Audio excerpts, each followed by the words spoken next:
If you like the video, make sure to like, subscribe, and comment for more videos like this. No one believes me. True paranormal, demonic and haunted horror encounters people never shared because no one would believe what they saw. This midsummer I went outside roughly between 9 and 10 p.m. to go collect my 360 spike sprinkler I use to water my new trees with. I like to water the trees between 5:30 and 6 p.m. and go back outside between 9 and 10 p.m. to collect the 360 spike sprinkler. Then, walk to our irrigation pump to turn it off for the night. But anyway, I walked outside and shut the front door. Then, as soon as I went to turn in the direction I'm going, I see something very large and black on 2 feet with pointy ears walking past our outdoor dog kennel. It was almost as tall as the dog kennel. I only briefly saw it in the corner of my eye, but I most definitely saw it walk past the kennel. I could also feel its presence, too. We have a rule here that no one goes near our neighbor's cherry orchard, especially at night here. No one outside this family believes we have some kind of large black dog-like creatures that roam our neighbor's cherry orchard. However, the situation has changed significantly since the neighbors across from us removed all their apple trees last year. We've been seeing and feeling their presence more and more since then. I still brave the outside to water my trees at night, but I refuse to look or go near the neighbor's cherry orchard at night. And I don't drag my feet, either.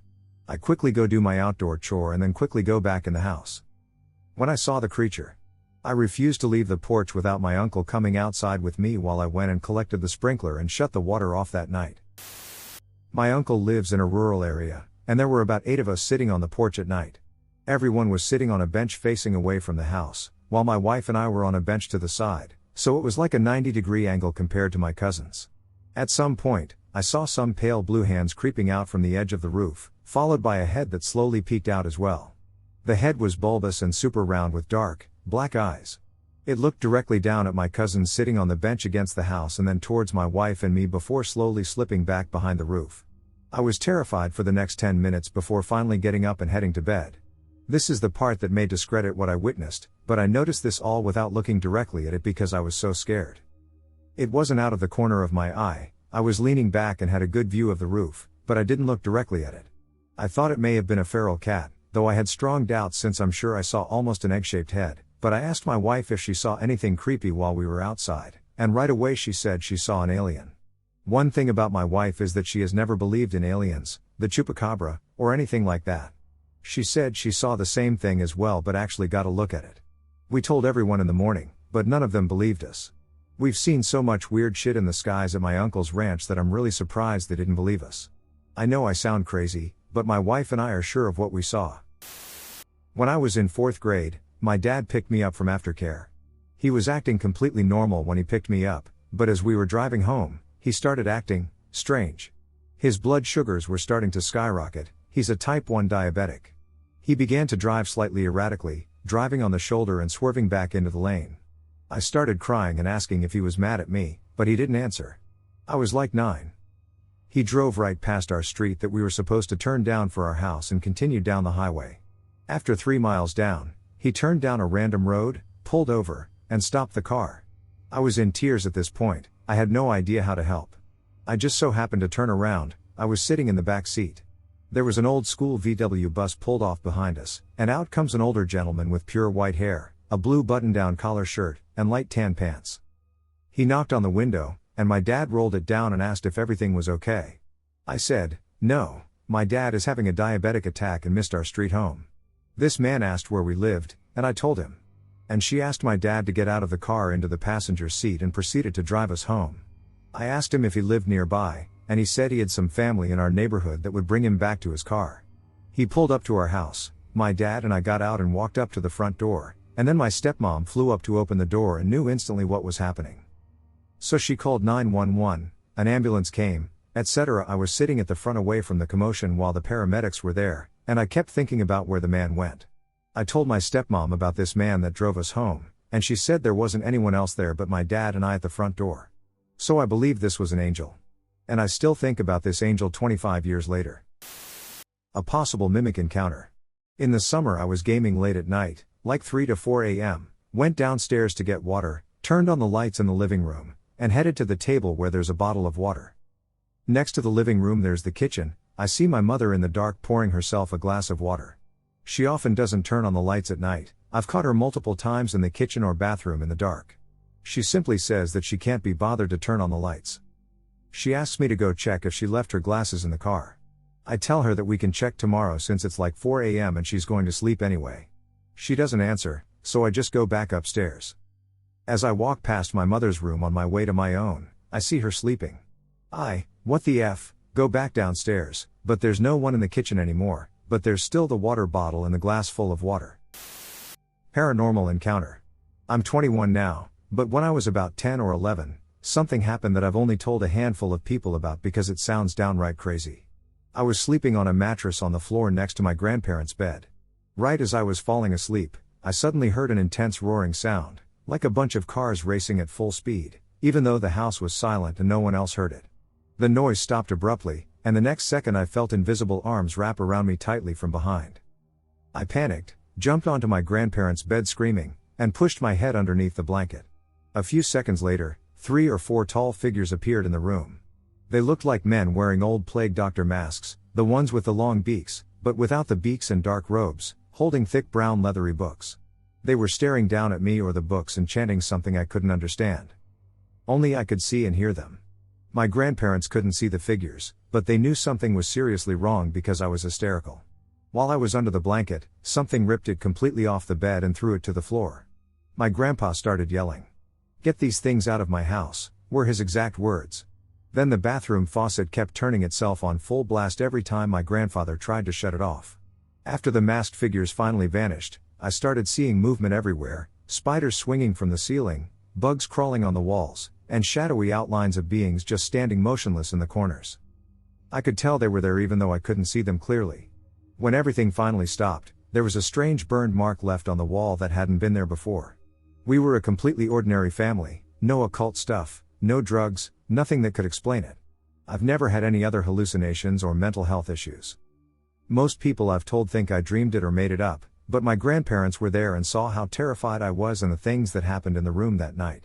It felt like a door to something else opened just for me, and it took away my sense of safety as a kid. I still don't know what it was, but I know it was real, and I'm hoping for some clarity on this or some sort of explanation.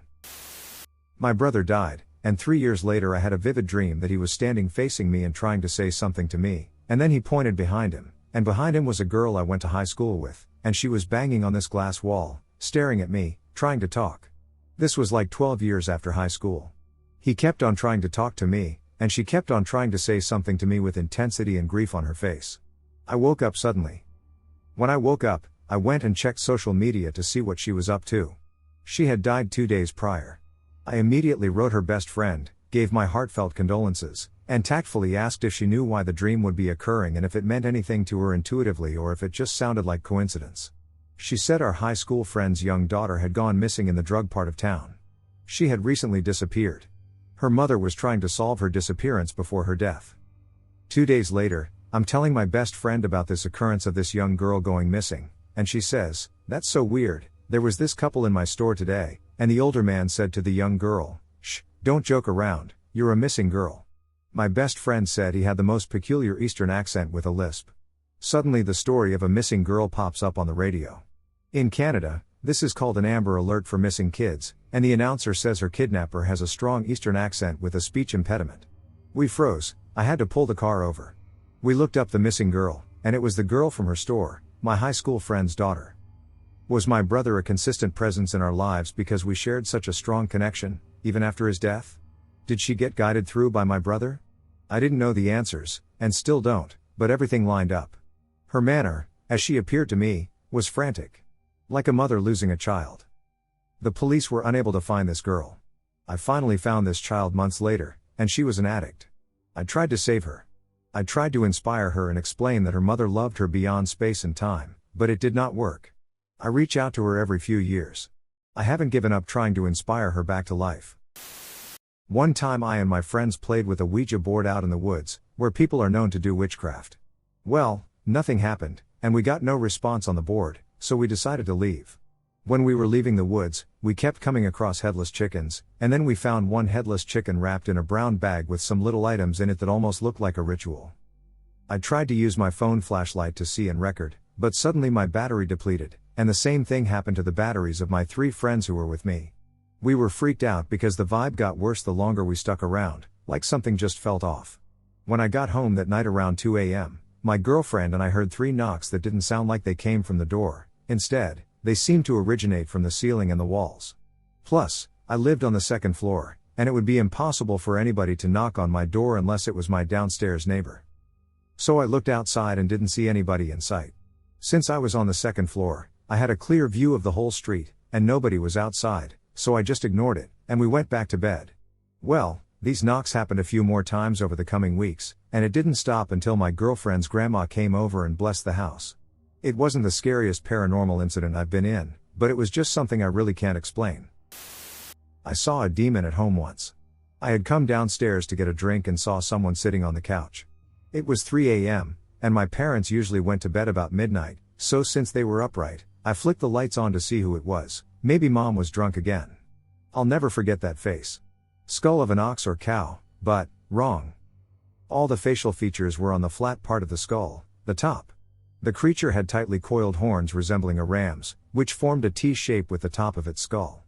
Teeth like needles, think Baraka from MK, in what could only be described as a grin, and great lidless eyes that were as solid black as you could possibly imagine. It was gone as soon as I saw its face, and for a moment the sound of the AC went silent and the air in the room felt as still as a pond, like it stole the freshness of the air when it disappeared.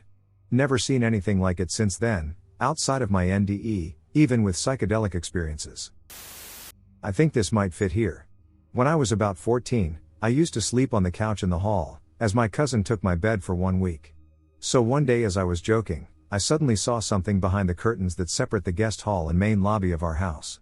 I saw a weird face full of hair. Its height was about 6 feet 5 inches, and it was hiding behind curtains, and just his face was at my side. I got really scared and hid in the blanket. Somehow I built up the courage to go check out what it was. As soon as I got up, it ran behind, sort of jumping away to my grandma's room. It had bent legs like a deer, so that explains the jumping motion. I went in out of curiosity to see what it was. And nothing was in my grandma's room. I was terrified because it just vanished into thin air, leaving just my grandma sleeping there. It still sends chills through my spine when I think about it. This happened a long time ago, about 25 years ago, back when I was in high school. We had just moved into a new house. There were boxes everywhere and a ton of furniture scattered all over the place. By midnight, we had managed to set up my parents' bedroom, the kitchen, most of the guest hall, and the dining room. My parents were exhausted and went straight to sleep. I went to my room and realized it was in no condition for sitting, let alone sleeping. I cleared a small space by closing the door, moving a few boxes, and placing a mattress on top of them. Before I could lie down, I heard a cat meowing. I turned around and saw a black cat, calmly sitting in the middle of the room under the moonlight, meowing repeatedly. I walked toward it. The cat stayed still for a few seconds and then slowly walked into the shadows. I turned on the light, and it was gone. I searched everywhere, but there was no sign of it. The windows were locked. While searching for the cat, I made an even bigger mess and had no energy left to clean. So I dragged my mattress out into the hallway, turned off the lights, and lay down, desperate for sleep. A moment later, I heard footsteps behind me. I assumed it was my parents waking up from the noise I had caused earlier. The lights were off, and I didn't want them tripping over me, so I quickly sat up to warn them. The second I turned toward the sound, something jumped on me. It felt like a small girl, or maybe a small adult female, with long hair but with leathery, hard skin. She climbed on top of me, pressing her knees into my torso with all her strength. I instinctively grabbed her by the neck, but her neck felt like I was choking a polished stone column, solid and unnaturally hard. Her weight was terrifying. She felt heavy, like stone. I could barely move. The worst part was her limbs. It felt like she had no fingers, as if her hands ended at the wrists, and she was trying to push my arms away with blunt stumps. At that moment, fear didn't even register. I was furious, assuming it was an intruder. As I struggled with it, I stared at its face, but I couldn't make out any features. It was entirely pitch black. We fought for around 20 seconds before I finally managed to throw it off me, sending it crashing into a small table. I scrambled to the light switch, turned it on, and she was gone. The table was overturned from the impact. My parents ran out to see what happened. We even called the neighbors and searched the house and the yard for half an hour. Nothing. We eventually called the police and filed a report, but that was the end of it. Nothing strange happened again, for years. Until much later, about 10 years later, when I was studying abroad for graduate school. At the time, I was living with an undergraduate roommate. He was a funny and kind guy and always in good spirits. One night, however, his scream jolted me awake. He was sprinting toward the kitchen, and I instinctively jumped up and ran after him. His face was priceless. I honestly wish I had recorded it. When I asked what the hell happened, he told me that when he lay down on his bed, he saw a little girl sitting on my back while I was sleeping. And when the girl realized he could see her, she leapt toward his bed in a long, frog-like jump. That's when he screamed and ran. I never told him of my experience before. Fast forward to now, it's been about a week since my wife started saying she sometimes sees a woman-shaped shadow standing in the corner of the room after midnight. It's happened twice so far, and now she asks me to walk with her if she needs to go to the bathroom in the middle of the night. Aside from that, the only other strange thing is that the shower curtain moved 3 separate times while I was sitting on the toilet and watching it. We currently live in a large apartment complex on the 10th floor. The building is only 4 years old, and we're living on the complete opposite side of the world from where my original experience happened. I don't know if these things are related, but it scared the hell out of me now that people around me could see it and I couldn't. While I was driving home late at night with no other cars on the road, I saw a literal commercial airplane frozen in the air. This was near the approach path for a major airport, so from a distance, I just assumed it was a plane landing. As I got closer, I noticed it was far too low. It was parallel to the road, maybe 100 feet above the water. I slowed down as I passed because I could not believe it. I still to this day would have convinced myself it was some sort of illusion if I hadn't seen 2 police cars fly by me and pull over near that spot. This is not a road you can easily pull over on. Maybe my mind played something wild on me that night, but my God, I was totally sober, and here's this massive plane with all its lights on, just frozen in time right next to me. Never told anyone because who would believe that? The boy in the bush. My story goes back to 1985 when I was 17 and living the life of a hippie. Yeah, I lived on a hippie commune for 2 years while trying to sort my life out. I lived on a commune that was located on the edge of a national park. This commune is located in the northern rivers of NSW and was pretty infamous in its day. Anyway, getting on with my ghost story. It was a wet Saturday, there were 3 of us, Black Darren, an Aboriginal bloke who was a pretty cool dude, Dave, and me. We were bored shitless and decided to take a walk in the bush just for the hell of it. It was great, we yahooed, sang, whistled, okay, we didn't do any of those things, but we were happy enough to be outside, stoned as maggots on good weed, and just wandered along an old disused fire trail. At this point, my bladder was aching, so I instructed the other 2 to continue ahead while I took a moment to relieve myself. I found a decent tree to pee against and was doing my business. The clouds were low, and the rain was drizzling as I stood there feeling good when, out of the thin mist, appeared this kid, aged, I reckoned, 12. He was dressed rather oddly, wearing a collarless shirt, shorts that were held up by braces, and bare feet. His hair was short, in fact, it looked as if his mom shoved a bowl on his head and trimmed around the rim. His face was pale. He stood there for a few seconds before turning around and walking back into the bush. I fumbled at my fly as I shouted for him to stop. Darren and Dave came running, thinking I was bitten by a snake or attacked by a goanna, or even worse, attacked by jumping ants. Mate, those things sting like buggery.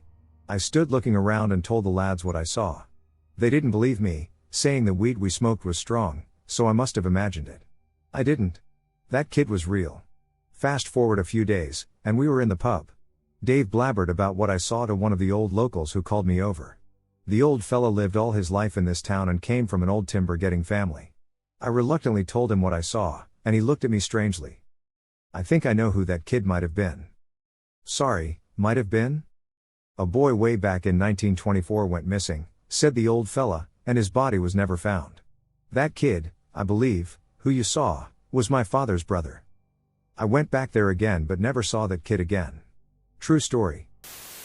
Okay, so when I was younger, my mom visited relatives back home in the northwestern Himalayas. They live in the middle of nowhere surrounded by a lot of open land, and they always had these old stories and jokes about weird things happening there. My grandma used to tell my mom stories before she passed, and one in particular always stuck with her. She said that before she and my grandfather moved to the UK, he used to work late at night. One time he and some other men were working when this really beautiful woman approached them. She was dressed in stunning white traditional clothes, acting lost and distressed, and asking for help. 2 of the men were already sitting inside the van, but my grandfather was still out on the road when she came up to him. When he looked down at her feet, they were backwards. In our culture, that's a known sign of something that isn't human.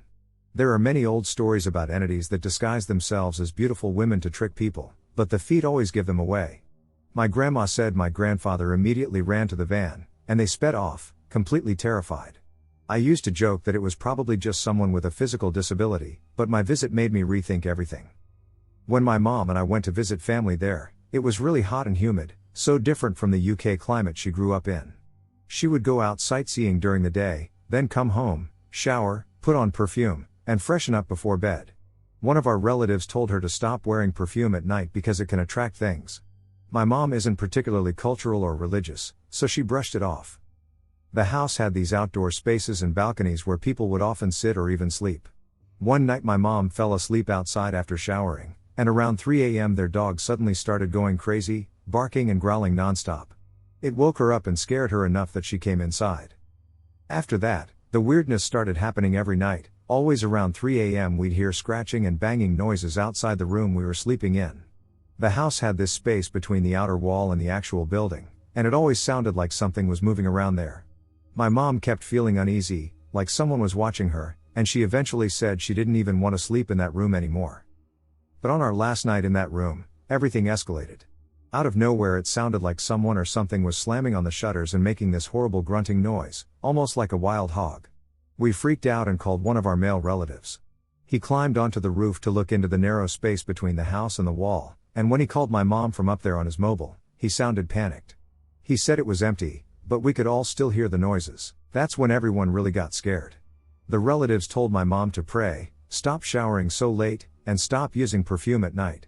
Everyone also stopped staying outside and sitting in the courtyard area after a certain time. She followed the advice they gave her, and just like that, everything stopped. No more noises, no more 3 a.m. disturbances. We came back to the UK and eventually forgot about it. But after we settled back into normal life, strange stuff started happening again. My mom kept waking up around 3 a.m. for no reason. Once, we were sitting in the living room listening to music on our hi-fi, and out of nowhere, the volume blasted to maximum. Neither of us had touched it. She started having these awful dreams where something was chasing her through our house from room to room, but she could never see its face. The last thing I remember happening was one night when we heard our patio doors shaking violently, like something was trying to get in. We grabbed a flashlight and looked, but nothing was there. Our house was right next to a canal with trees and a lot of foliage behind it, and in our culture, they say that's exactly the kind of place things like to linger, near water, trees, or isolated areas. After that, my mom started praying more and kept a knife under her bed because she felt so scared during that time. The weird stuff eventually stopped again, but it was one of those experiences that just sticks with you. Everyone in the family now simply dismisses it, saying, "Oh yes, that was a strange incident that occurred." It was one of the strangest and most unsettling experiences of my life, but no one talks about it seriously. I was so young, and I still vividly remember hearing and seeing this stuff and seeing how scared the adults were. Now when I mention it to them, it's like nothing serious ever happened, but I'll never forget it. When I was about 7 or 8, we were heading down the shore through the Pine Barrens. For those that don't know, it's a huge pine forest in South Jersey that stretches for miles, and there are small towns in it, but the majority of roads are long with no civilization. Inhabitants of the Pine Barrens are called Pineys. Anyway, halfway through the drive my dad was hungry and figured we'd pull over to grab a bite at this little restaurant. Somehow I remember it was called Patty's Custard. So we walk in, and it's an empty, small place. One dining room and a counter. But I felt really uneasy. There were only 2 people working there, a woman and her husband, who, now that I think about it, looked like the actor who played the clown in Air Bud. Just pure piney, hick. The woman was the cook. My dad ordered a sub, but I was so freaked out that I didn't eat it. But I remember looking into the kitchen while the lady made the sub. There was this fan spinning in there, like an air vent fan or something. Every time I looked at it, it stopped spinning. And the lady making the sub would look up at me too, with no emotion. I remember thinking it was just my mind playing tricks on me. So I would count to different numbers and look again, and boom, every time, the fan would stop spinning when I looked at it, and right behind it, the woman would then look up and make eye contact with me. I begged my dad to eat on the drive, and he did. He didn't believe me. I never told anyone else. The thing is, I now live at the shore and have to drive through the pines a decent amount and have done so numerous times since then. Never saw that restaurant again. I was walking my dog in the local country park once. Part of the footpath takes you between two steep embankments, which are maybe 200 yards long before it opens up at either end. My dog was off the lead ahead of me when she stopped and turned to face me to see if she should wait for me to catch up. She was a good dog, very obedient, and didn't stray far.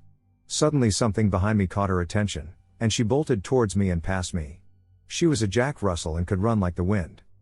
By the time I'd turned around to see what was going on, I saw a huge black mass. To me it looked like the back of a large black bear on two legs, running away and down the stairs at the far end and out of view. It must have been about 12 feet tall. My dog was chasing it and also disappeared out of view. I sprinted to the end of the path and down the stairs shouting for my dog and found her sniffing and growling under a bush. A bush that was way too small for anything to hide in, and there was no sign of the big black thing anywhere. To this day I have absolutely no idea what it was, but I know I didn't imagine it because my dog went after it. If only she could speak. I should also add that I live in the UK, we don't have wild bears anywhere. The nature park used to be a local reservoir and is surrounded by housing estates on all sides. In the mid-80s I was fishing at a man-made pit. It had been dug to water the surrounding strawberry plants and raspberry and gooseberry canes.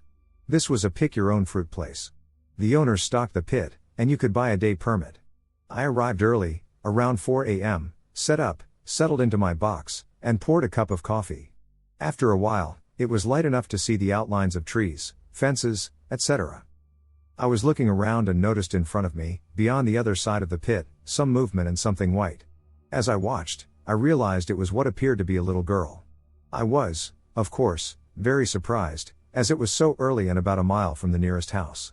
I stood up to see better, and as I did, she walked behind some raspberry canes. These were planted in long rows and ran parallel to the pit and on a slight hill. I looked around to see if there was anyone with her. I couldn't see anyone, so I decided to go ask to check on her. I jogged to where I had last seen her, looked down the row, and she was about 40 yards in front of me. I called, "Hello." She stopped, turned to look at me, and stepped into the side plants. In those 2 or 3 seconds, I realized that the figure was actually a woman's body and face, appearing to be about 30 years old but standing less than 3 feet tall and slim, resembling a young woman rather than a small child. I hurried towards her, but she was gone. I looked up and down those fields for about 2 hours. I couldn't see her and didn't see any trace of her being there. I was a young man at the time, and 40 years on I still think about it, and I can still see her in detail. I believe that she was a fairy or something similar, but at the time, I had no interest in that idea. I have never found an answer to what I saw that morning. Something messed with our car in the woods. This happened to me when I was 17, around the time when most of my friends were just getting their driver's licenses. We all had that rush for cars back then, so it was quite common for us to skip school and go for a ride out of town. The city where I live is surrounded by forests and 2 mountains, so we basically had a lot of places to go and chill. One day my friend was very excited to show us a place that he found online, that people said was quite odd. We looked it up, and apparently it had a reputation for being a paranormal site. Being the typical group of teens, we collectively agreed to check it out as soon as possible, including me, who more or less believes in spiritual stuff. Going up the mountain, we were listening to the radio until we lost the station to static. For obvious reasons, the radio becomes static when you venture deep into the woods. This entire experience was happening during a summer night, so we were feeling pretty careless and as excited as a person can be. Having no music to listen to, we started talking and discussing our expectations for this place, with most of us having no expectations at all. The loud static from the radio, which we had just turned off, abruptly interrupted our conversation. We were all a bit startled, but still nothing out of the ordinary. It happened again a few minutes later. We all looked at the radio, it was still off. We quickly dismissed this as something that radios do for some reason and again didn't pay much attention. The third time that it happened, the driver hit the brakes and stopped the car. He turned to us and yelled, "Duck me, did you hear that?" "What was that?" he asked, claiming that he heard a voice this time. None of us heard anything except static. The driver said that he has had enough and switched the engine off, so there is no possible way for anything, including the radio, to be working. We sat like that for a while in pitch black, for there were no city lights around us, and the forest had covered all other light sources, like stars, etc. You couldn't distinguish a night sky. That's how dark it was. The light indicating the radio turned on, and soon after the static came. I could tell we were all feeling a bit anxious by then. Through the static came a female voice singing, and it was very silent. For a brief moment, the sound became louder, then returned to silence before vanishing completely. Even more strangely, the static also disappeared. Once we switched the car back on and turned the headlights on too, we observed what seemed to be smudges of fingers all across the ducking windshield. We didn't turn the car around immediately, but I could tell that we all just wanted to leave. We stopped further up on a hill, took some pictures of the Milky Way, and went home afterward. Since that night, we have speculated about what happened to the radio and windshield. My friends returned to the same location 2 more times without me, recording similar experiences, including feeling a small push once the car was turned off. What do you think? I believe there are many logical explanations, but considering the fact that I'm somewhat a person who believes in such stuff and had an adrenaline rush that night, it's hard for me to grasp something rational. My dad and I would snare rabbits and trap beavers, mink, etc., in our NWO reservation. We're Ojibwe.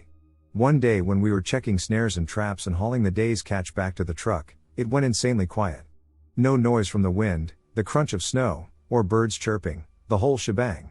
We both immediately turned and saw an unfamiliar tree along the trap line. We've done this for over 12 years at this point and knew the trail well.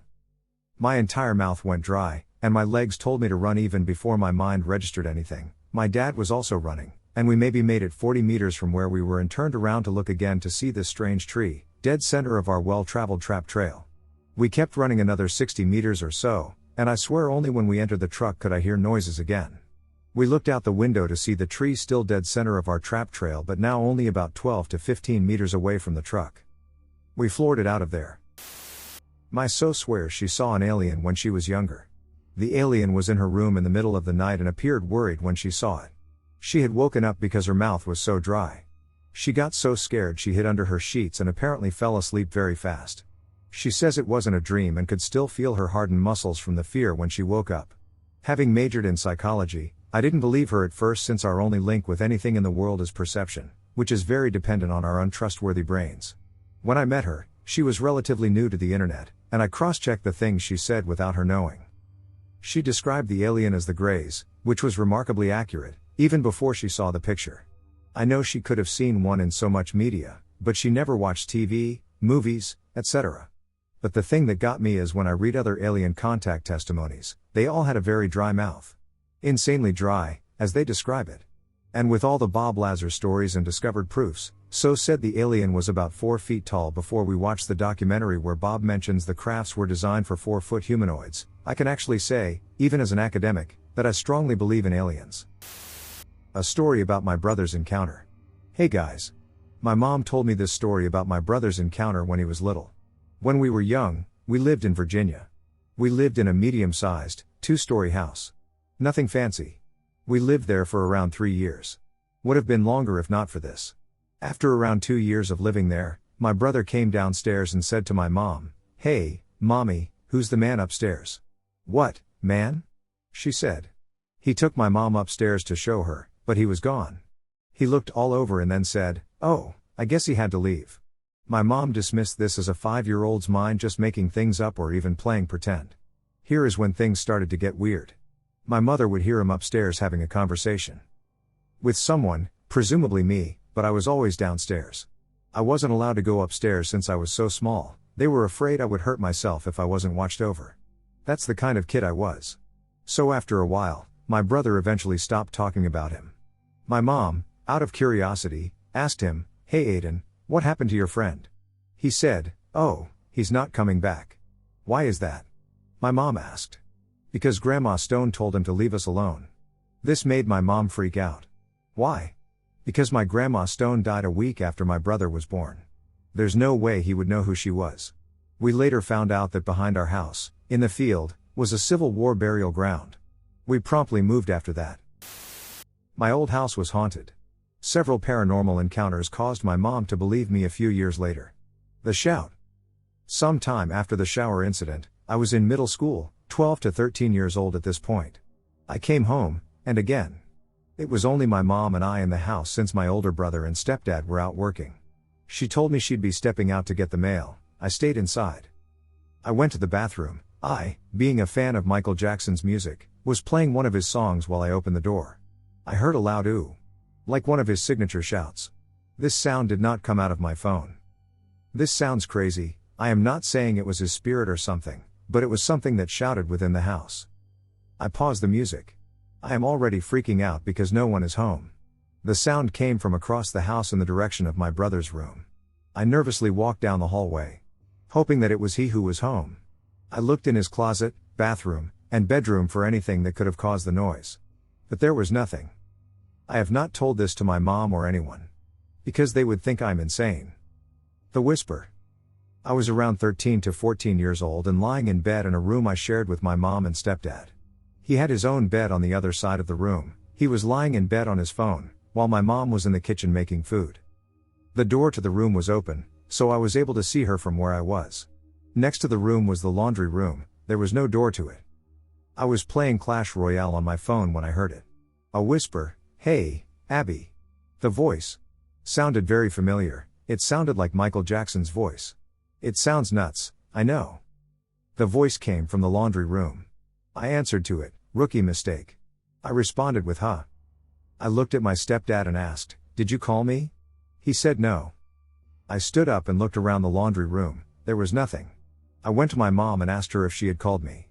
She said no. I told her I swore someone called me from the laundry room. She brushed it off and said it was because of all of the scary things I watch. No one believes me when I talk about when I was a young child. Somewhere between 7 and 9 years. My sister and I were at our babysitter's house. The babysitters had watched a scary movie with killer rats in it. I spent most of the movie hiding behind a lazy boy chair, watching glimpses of the movie because it was a pretty gruesome movie. After the movie, my sister and I went to sleep in the living room. My sister got the couch, and I got the floor right next to the couch. I woke up very early in the morning to find the entire living room floor completely covered in live, breathing rats everywhere on the same floor I was lying on. I could physically see them moving. They were very real. And it wasn't dark in the house at all. The sun was up and shining through the windows in the house. I quietly panicked seeing them everywhere on the living room floor. I went back to sleep thinking because I didn't know what else to do in that moment.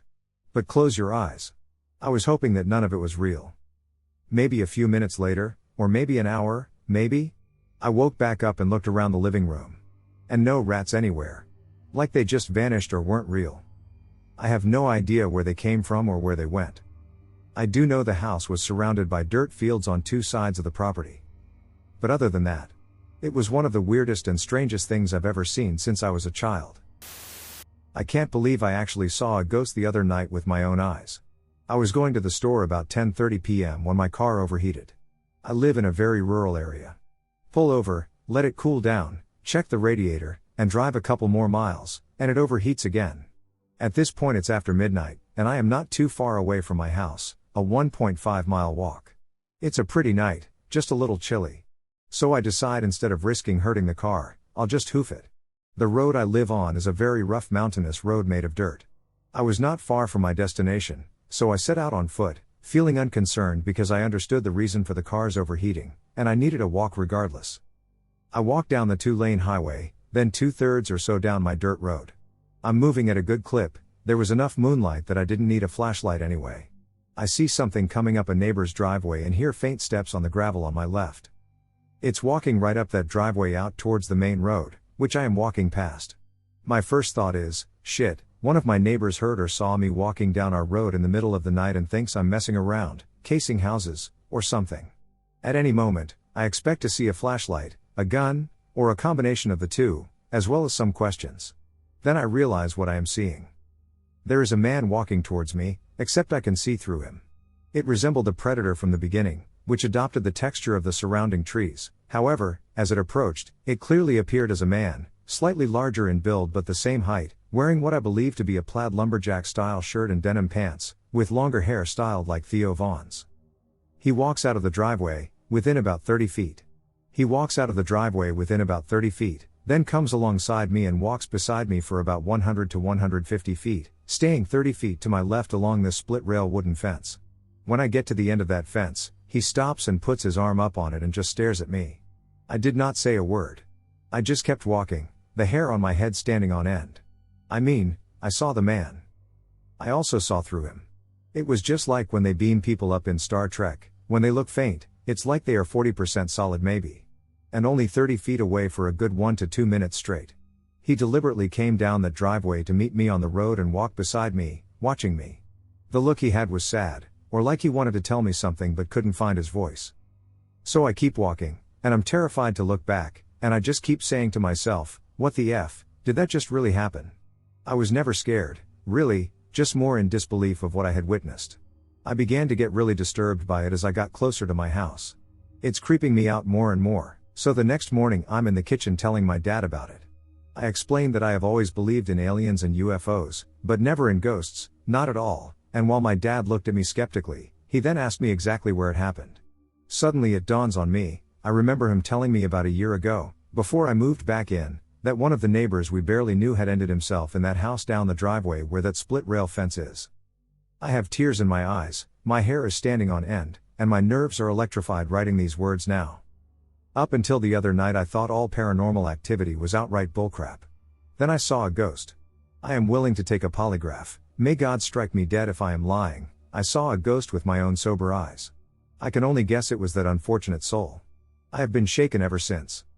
Please feel free to share any thoughts. I am still wigged out. It told me to get out. Okay. So I'm a young care worker, and I've never experienced any paranormal stuff until I started work in a care home that was once a small hospital. So already I had that in mind when working day and a few night shifts. This happened about a year ago. I was assisting an elderly resident who was classed as a single, someone who can be assisted with just one staff member, let's call her Susie. She and I were in her room, and I was assisting her with a fresh wash and a change into her nightwear. She was talkative, which is what I love about her. But she was more talkative in the hallways near other elderly patients' rooms. All of their rooms are based on where the children's ward would have been when it was a hospital. So initially I thought she was just chatting to the children, as most elderly seem to be able to. What first spooked me was when I pulled on her nightgown and she said, "Don't do that." I stepped back and let the nightdress fall down onto her body. It was on. She laughed and looked into the corner of her room and shook her head. "Don't mess up the covers." I then turned to look at the covers of the bed, and they had moved. I tried to ignore the moved covers, but as I approached Susie, she held her hand out and took mine. Squeezing it, she said, "She doesn't want you here now." Susie was soft-spoken, but the tone of voice she used sent chills down my spine. So, I politely responded in a cheerful and soft tone. "That's okay, we can leave your room now that we are all finished." As soon as she let go of my hand, I heard a young girl's voice clear as day say, "Get out." I just smiled at Susie, and she appeared genuinely happy to have heard what I just heard. I made sure Susie was safe in her room. I then left the room and booked it to the main office area. Not everyone believed me. But one of them did. Are mimics real? I never share on here, and to be honest I'm not sure what I've got to say is very interesting. But I would really appreciate some help or advice. Now I'm no stranger to the odd noise and stuff that I can debunk. Or at least stuff that I could convince myself wasn't real. Like feeling that I'm being watched, the intense kind of feeling, where the hair stands up on the back of your neck and you start to slightly panic.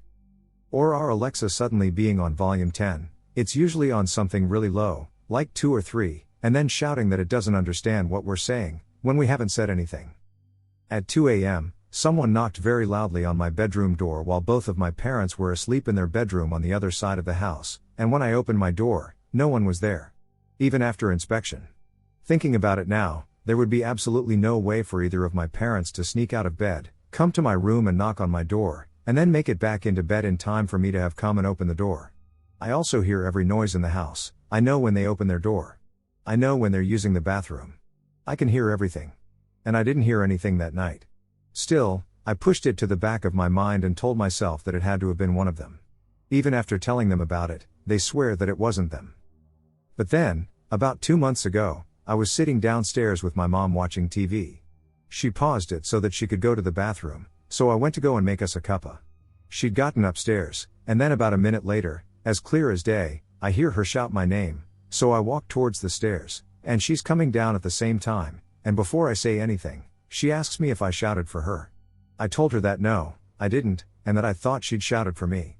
We both found the situation creepy but laughed it off until my mom came into my room tonight and told me that my dad, who is extremely skeptical, said he stayed downstairs to watch a movie last night after my mom had gone to bed.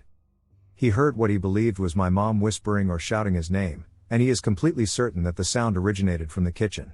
He said it couldn't have come from anywhere else because the stairs were on the other side of the house. He went into the kitchen, and nothing was there apart from an open cupboard.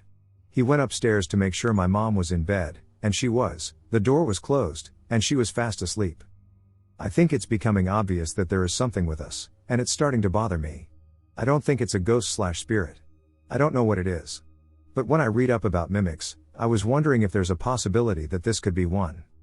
We've lived in this house for 15 years. And nothing like this has ever happened. Apart from the minor incidents I previously mentioned, nothing similar has occurred. So I need you guys' advice. Was the creature a ghost/spirit? Or was it a mimic? Should I be cautious? Thank you guys for listening. I would appreciate anything you have to say. When I was a kid, I had this really creepy clown that sat on a little wooden swing that hung from my fireplace in my bedroom. Now I'm not afraid of clowns, but that thing made me feel like I was being watched, but my parents wouldn't let me get rid of it because my grandmother gave it to me. One day I had had enough of the damn thing. I was probably about 10 because it wasn't long before we moved out of that house. I decided that I didn't want the clown watching me while I played, so I turned it around to face the wall. It was hanging close enough that it wouldn't spin back around. I sat back down to continue playing with my brats, and after a few minutes, I got that prickly feeling like I was being watched again. I looked over my shoulder, and the ducking clown's head was on backwards. I noped the duck out and ran downstairs screaming and crying and begged my mother to come up and look. She did, but when we got to my room, the whole ducking clown was facing forward again. My mom told me to stop being stupid and making a fuss. So the doll conveniently fell out of my window and smashed its porcelain face on the slabs. Ducking thing. My imaginary friend was not imaginary. One night, my dad could hear me speaking loudly, so he came to check on me. I was 6 or 7. He found me at the end of the bed talking to absolutely no one. When he turned the lights on, I got startled and leapt under the covers. He asked who I was talking to, but I didn't want to say. I had been talking to my imaginary friend. He had asked me to please not tell anyone about him because he didn't want to leave. I remember clearly seeing him. A blonde kid with green eyes who told me his name was Y. I tried to be quiet because I didn't want my dad to come back. Once I got caught again, I started keeping a diary where I would communicate by writing my questions and answers so nobody could hear me. Y told me some horrible things about his parents and how they were a part of something really bad. He told me that if I looked through the socket in the kitchen above the oven, I would see where they put the ones they helped harm. So I did. My dad walked in on me as I was literally looking through the socket and saw stained glass. Like what you would see in a church or something. He asked me what I was doing, and I got really scared and told him what I saw. He looked and saw nothing. He reassured me nothing was in the wall. He later found my diary, and it was disturbing. He started asking questions about why and telling me that I didn't have to be afraid of telling the truth. So I told him. Y told me that the bodies are under the house. My dad was genuinely terrified, so he started to research our property. It turns out our home was built over a church graveyard during the Second World War. I never saw or heard from Y again. When I was a kid, I delivered morning papers. Since we lived in the countryside, I had to ride a few kilometers on my bike to the nearest town to fetch my papers from a storage facility, and then I would ride to my paper route before delivering the papers, which meant I needed to start relatively early. Normally I would leave home around 5:30 a.m. One morning, I had to start extra early, and as I rode from our home to the storage facility, I saw some weird red lines in the sky. Very thin lines that resembled laser beams appeared, but at that point, very few normal people had ever heard of lasers. This was around 1980. As I focused on the lights, I noticed that there were many of them, 8 to 10 separate light beams originating from different sources and pointing in various directions. I stopped on my bike and just stood there, looking at those thin red light beams, wondering what they were, and then they moved away. They didn't just shut off. They moved away. At high speed. For some intangible reason, that scared me, and somehow it seemed unnatural or maybe counterintuitive to me that they would move away in the manner that they did. I continued my ride toward the storage facility to pick up my papers, but the fear I felt made it feel like I was running away from the experience. I never mentioned it until I was a young adult, when I told my family about the experience, but they were just very quick to assume that it must have been something I dreamt. It wasn't my shadow. During my junior year of high school, my friend Eric and I were on one of our nightly walks. He suffered from insomnia and would often come to my house late at night to ask me to go on a walk. So I obliged. This was during midsummer, and it was a late, cool night for our small town in southern Wisconsin. As we prowled the empty streets chatting with each other with only the amber glow of the streetlights lighting our way, we happen upon the town pool. He looks at me and says, "Let's go swimming, dude." I figure why not, but also debate with him as to whether or not this is a good idea. This pool is located in the middle of town next to the library, and its fence runs along the playground of our school. It's a fairly well-lit area, and it's around 12 a.m. We look at what would be our best entrance, which is the dark fence that runs along the playground. We decide to climb the fence there and undress to our boxers behind the shed that stores the inflatables for the pool. From there we quickly slipped quietly into the pool. The pool had 4 light posts, and only one was lit, thankfully, but still plenty enough that if anyone peeked through the fencing hard enough, they'd see us. The pool is in the shape of an L, and its longest part is 8 to 12 feet, the corner is 6 feet, and the shortest bit is 4 feet with steps leading out. Eric doesn't like the 8 to 12 foot portion of the pool and prefers to swim where his feet can comfortably touch. So despite my protests to swim 12 feet with me, he stays in his corner. We quietly swim under the warm amber glow of the one light post that lights up the entire pool and only communicate in hushed whispers to each other in case either of us spots anyone walking near the sidewalk or a car driving by so that we can duck under the water. I should note, this one floodlight illuminates the pool very well with its orange glow. You can clearly see the white tiles and blue tile stripes as well as your own shadow shimmering on the floor of the pool. But I get the bright idea, I'm going to scare Eric. So with his back turned, I duck under the water in the 12 feet and intend to swim along the bottom fast and grab his foot. My eyes were used to the chlorine water at this point, and I could open my eyes and look around and not be bothered. Just as I sink beneath the surface and begin to swim, I literally have to swim out of the way of this black mass that swims right past me. It's so close I could have touched it if I wanted. I watched as it swam past me, its legs kicking. I immediately surface and am waiting for Eric to surface. Staring hard at the surface of the water. But then I hear subtle splashing behind me.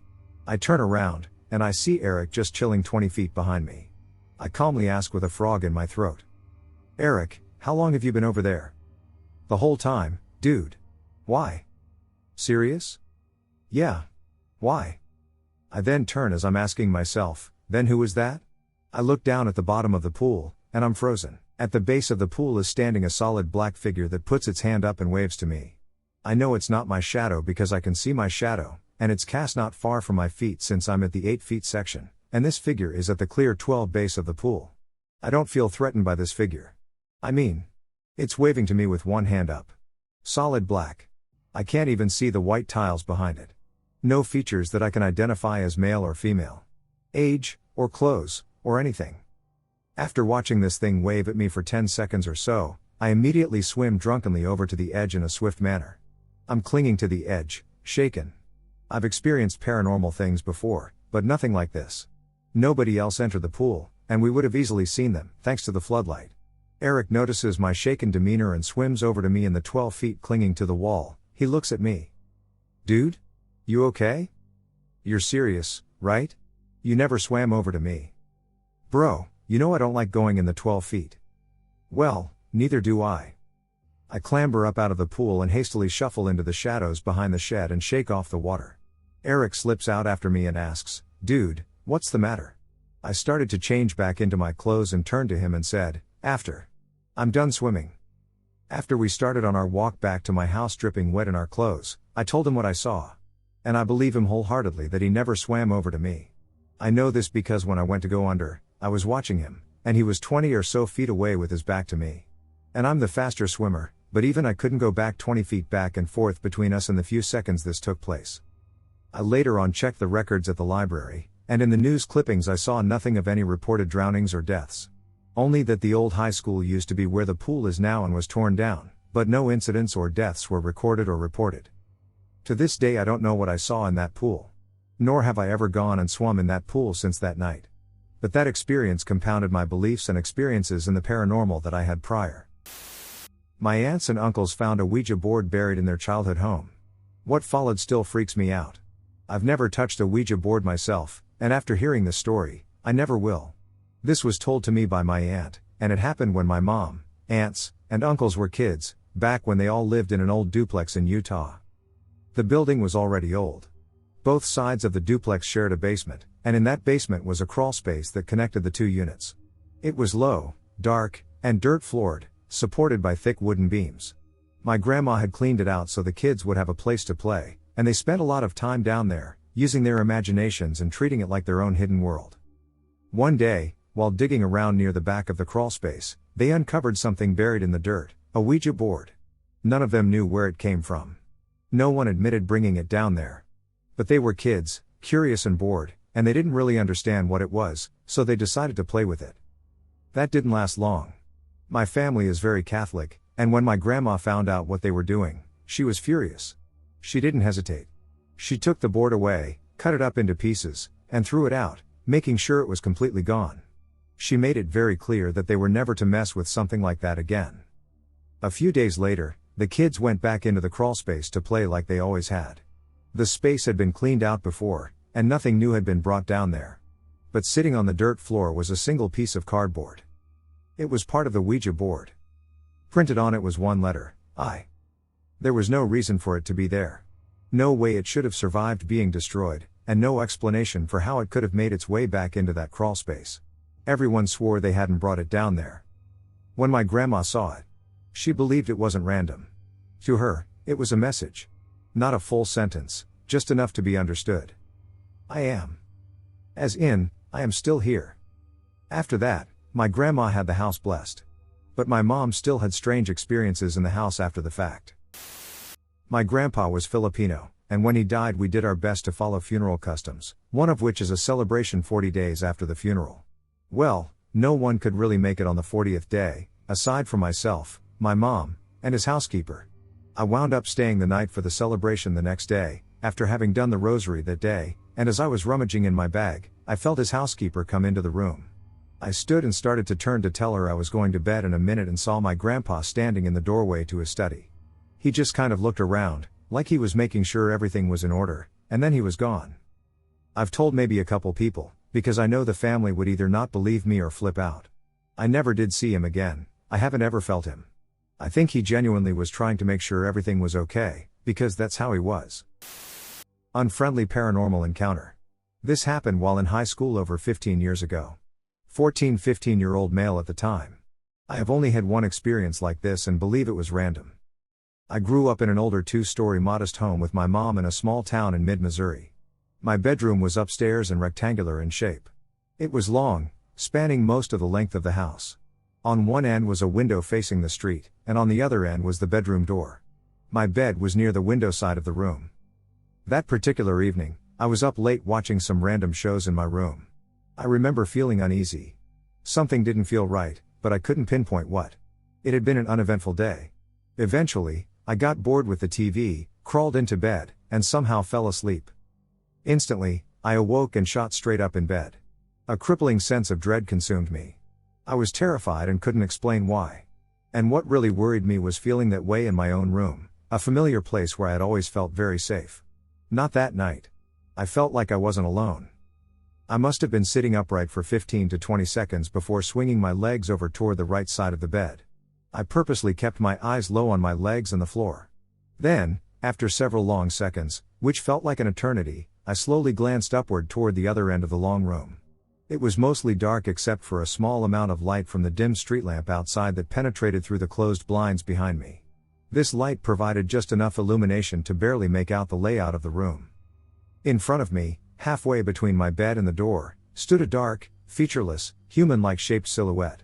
When my eyes glimpsed it, I felt petrified, and my first thought was to curl up fetal style underneath the blankets and hope that whatever it was would go away.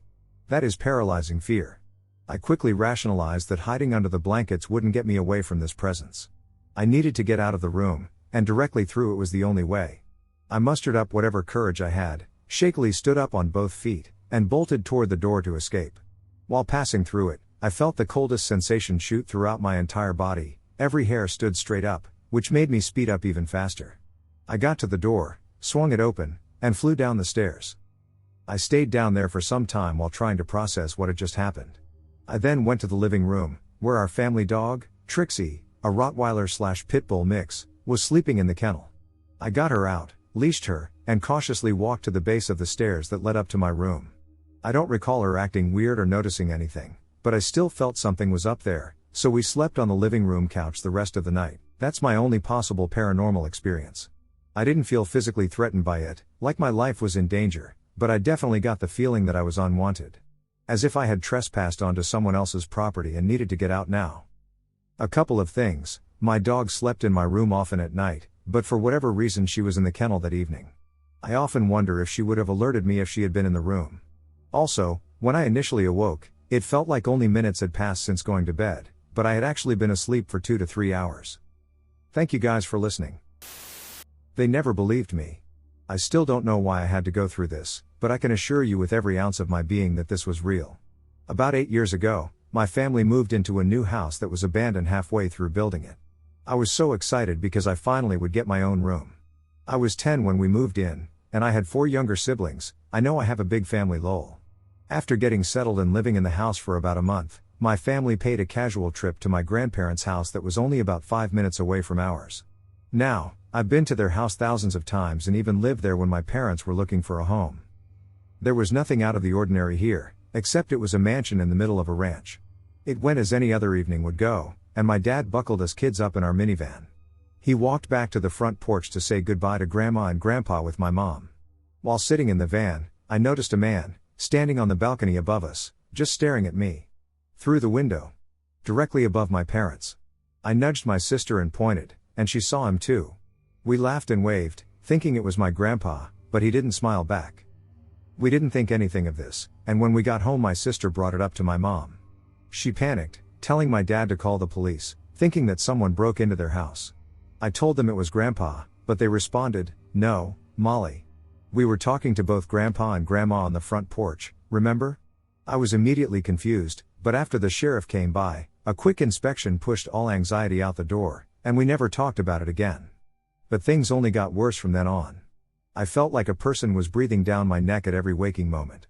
I saw orbs in the bathroom mirrors and couldn't go in there without the door open. I started asking my mom really strange questions like, "Did someone die in this house?" And when she said the home was brand new, I would ask her, "Well, did someone die while building this place?" Of course, my parents thought nothing of this and ignored all red flags. About a year later, I was home alone watching my siblings, and they all fell fast asleep on the couch watching a movie. Suddenly, I looked up to see a figure. No, a small child on the stairs. Just staring at me, holding the bars, crouched down. My heart lurched into my throat as I whipped my head around to count my siblings. I called my mom, begging her to come home, so they did, but while I waited, the child never moved. I tried to tell my mom what happened, but she claimed it was a dream or my imagination. It hurt to know I was really alone in this. Things just kept getting so much worse though. I would have panic attacks late at night and hallucinations of people chasing me and trying to kill me. I sleepwalked all over the house and always ended up over my parents' bed, just staring at them. I had a reoccurring dream of a spirit taking me away from my family, dragging me out of my house. I would see people out of the corner of my eye, and of course, more horrid incidents occurred. One night, I was asleep when I heard my door creak open. Now, let me explain the layout of my childhood bedroom. My bed was centered in the middle of my room, with a desk on one side and a 16-gallon fish aquarium on the other. This aquarium lit up my entire room, so it was never dark. I had a dresser across from me with a door across from my aquarium. I heard the door creak open slowly, and I jolted awake, staring at the door. The child walked in. But there was something seriously wrong. It was pitch black, a silhouette, with ragged hair and a nightgown on. I know, typical demonic stuff. I had never been more petrified in my entire life. I couldn't move or scream or anything. The thing walked slowly until it reached my aquarium, only a foot away from my head. It lifted an arm and tapped the glass, then started rocking back and forth. I pulled the covers over my head and tried to breathe. I was terrified. I don't know how long I was under the covers, but after what felt like hours, I peeked to see nothing there, but my door was still wide open. I lunged out of bed and ran all the way down to my parents' room below me. I screamed and cried trying to convince them what happened, but they insisted it was my sister. I refused to step foot in my room for days. A week later I finally felt better about the incident. My dad and I rearranged all the furniture in my room to make me feel safe. My bed was in a corner, my desk was turned around facing my room, and the aquarium had a dim light so I couldn't see my room. I was changing into a paranoid little girl, who could barely step foot in her own home. My mom noticed too. She was worried but thought my anxiety was getting worse because I was having panic attacks every other night, screaming about deranged dreams I had. Finally, one morning my dad called everyone into the living room, very pale and very serious. "I have something to tell you," he said, "but I don't want you to be scared, it's over now." He went on to tell us about the night prior. He was woken up by my mom, who left the room to check on the baby upstairs. Suddenly he was covered by a dark mist that was pressing him into his bed, strangling him. He yelled, but no one heard him. He tried to fight back, but he was paralyzed. As a religious man, he used the power of God to command the spirit to leave and never come back again. My mom heard nothing when she came back. Once he finished, my 6-year-old sister came out with her own experiences. Yes, there's more, and again, it gets worse. My mom wasn't telling me things. My sister's friends, all of them, refused to step foot in her room. I don't like that room, they would say, there is something very bad in there. They would always ask to go home early and never want to come back. One of the kiddos claimed that a scary girl ran out of the closet and out of the bedroom, into the hallway, and didn't come back. Even my sister had her own incident. There were 3 men, telling me that I wasn't leaving. They were laughing at me. Even Maggie, who was only 3, was crying. So I crawled into her crib and covered her eyes. They never went away.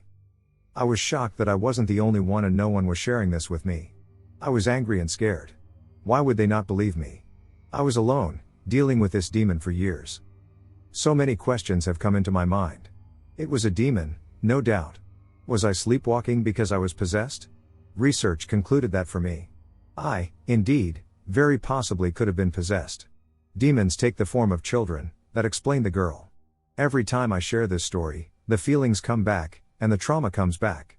When I tell this to my friends, they cry. I revisit that night in my room when the spirit was only inches away, taunting me. This has scarred me for the 8 years that I've tried to move on, and I just can't. But why me? Why was it so obsessed with me? And why did it follow my family home? I guess we will never know. I was chased out of the woods by an unseen entity. In 2014, I went hiking to a semi-popular area near me that has a rock slide that you can hike to. I park, and there's no one around. I didn't expect anyone to be, it was a Tuesday. I get the dogs out, and I start up the steep but wide trail. We get about a mile into the hike, and I see this meadow, and it has this tree structure. I think nothing of it. I set my walking stick down and take pictures. I return to the trail, and as soon as I pass the structure, the forest went silent. Like the cone of silence came down over where I was. I was weirded out, but I still set upon my way. My dogs are acting weird, and I get a few hundred yards up the trail, and I feel like I'm being watched every single step. I finally realized that I left my walking stick down there, and the feeling of being watched was so strong, I literally went into flight mode. Now I have to say, I'm an ICU nurse. I don't run away from scary situations. I deal with them a lot. Not that day. I ran for my ducking life down that mountain. My dog's hot on my heels. I get to the structure, and I look for my stick, and it's nowhere to be seen. By this point I literally don't give a duck. I feel like this presence is chasing me down the mountain. I constantly was turning around looking for anything. Mountain lions and bears are the only big predators we have around us. If it was a cat, it would have jumped on me or my dogs. I literally couldn't see shit. This isn't some thick PNW forest either. It's the Eastern Sierra. Pine trees with lots of gaps in between them. I finally made it back to my truck, but what the F was chasing me out of the woods that day? Transparent man in hallway. I'm an air conditioning and electrical contractor who works with several realtors in my area doing repairs on homes in escrow. I've been in more than one creepy vacant house. This was in late fall last year. By 4:30 p.m. it was already dark. The house was empty, but the lights were on, and we proceeded to replace the furnace. My helper got a strange feeling, a kind of odd, heavy feeling in the house, and I agreed that I was feeling weird. This house is about 30 years old in a typical subdivision in the North Valleys of Reno, Nevada. I commented that a couple of times that afternoon I thought I had heard footsteps down the hall. He said he had heard some too but didn't say anything. We continued to finish up when he pointed down the hallway. There was a figure of a man, but only from the waist up, transparent, entering the front bedroom. We both saw it, and he called out, "Hey, you're not supposed to be here." We checked out the room, but it was empty, window locked. We looked throughout the house, but we were the only ones there. We picked up our hand tools fast and called it a day. It was all I could do to lock up the house fast enough and leave. The next day, I spoke with the real estate agent to inform him that we had completed our work and that the permit inspection was scheduled for the following week. I asked him if he had any history in the house. He explained that the former owner's daughter was selling the place. It seems her mother had died that spring of last year in the house, and a couple of months later her father had shot himself in the bedroom. He then asked me why, and I said I was just curious. He then tells me his client had told him she had seen her father in the house while she was cleaning it out and thought she was a little nutty. I just kind of uneasily chuckled. I never told him what we saw. My grandparents' home is haunted. My grandparents' home has always been haunted as far back as I can remember. Every animal in the house to this day refuses to enter the back bedrooms and hallways, even my giant mutt with separation anxiety.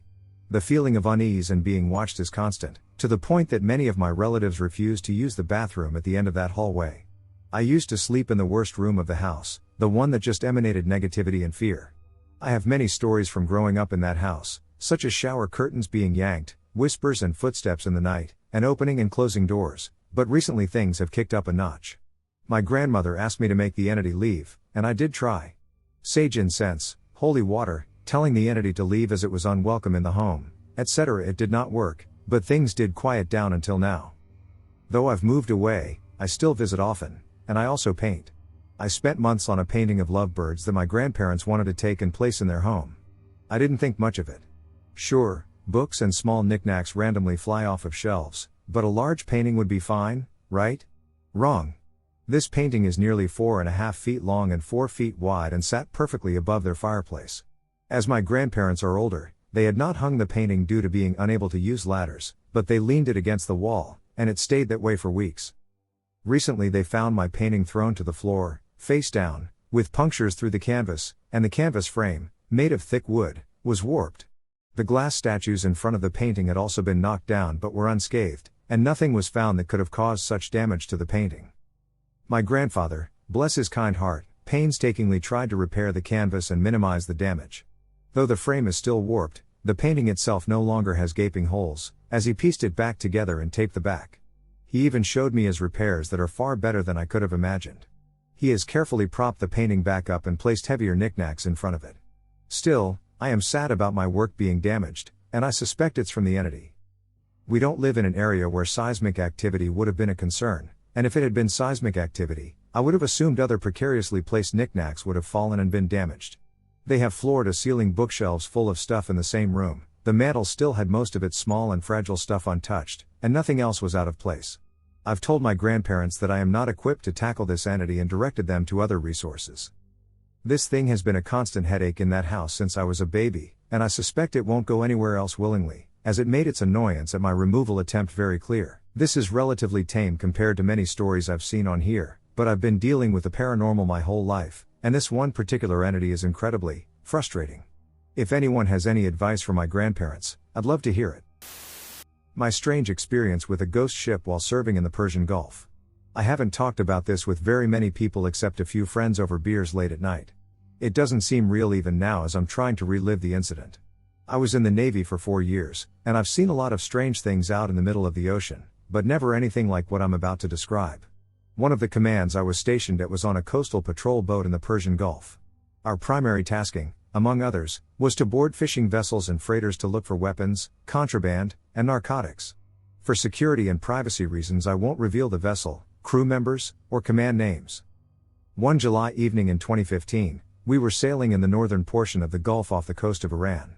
We received a distress call from a freighter around 2200, or 10 at night, stating that he had spotted a fishing vessel not under power, meaning it wasn't being driven, and drifting in the middle of a fairly populated shipping lane. He also stated he had seen no lighting, signals, or ship's crew, which led him to believe it was abandoned.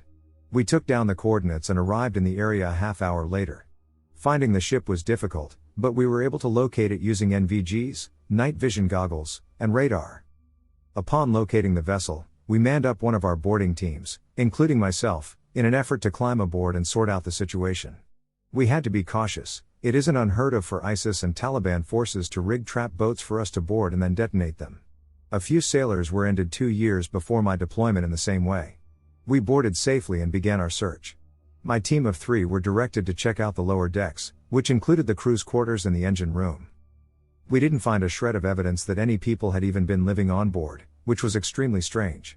I've boarded a lot of boats, and most of the time these guys live on these things for weeks on end, and to be brutally honest, they don't smell very good and are usually pretty messy because of the lack of fresh water for bathing, cleaning, or going to the bathroom. The crew's quarters were extremely clean and eerily empty, which gave me an odd feeling that this may be an ambush of some kind. I'm not an explosive ordnance and disposal tech, but we were all trained to look for explosives, just not to disarm them. After a thorough search for any sign of explosives, which came up clean, we came to the conclusion that the crew may have transferred to another vessel if this one broke down mechanically. We searched the engine room for signs of scuttling, intentional flooding, unintentional flooding, or engine failure and found no evidence of any of these.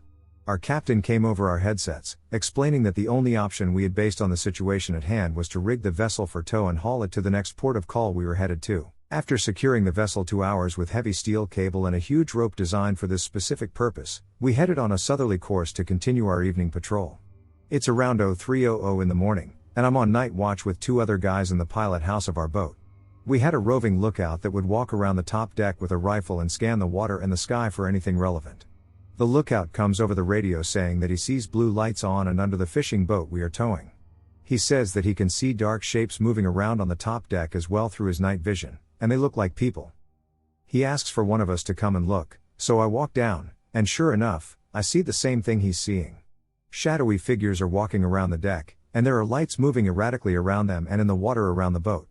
People are discernible through night vision. These figures look like shadows in the shape of people, almost transparent in a way. The scene was not something I can describe as I would like. I guess you'd have to have seen it for yourself to know what I mean exactly. I ran down to the captain's quarters to tell him what we were seeing and have him come up and take a look.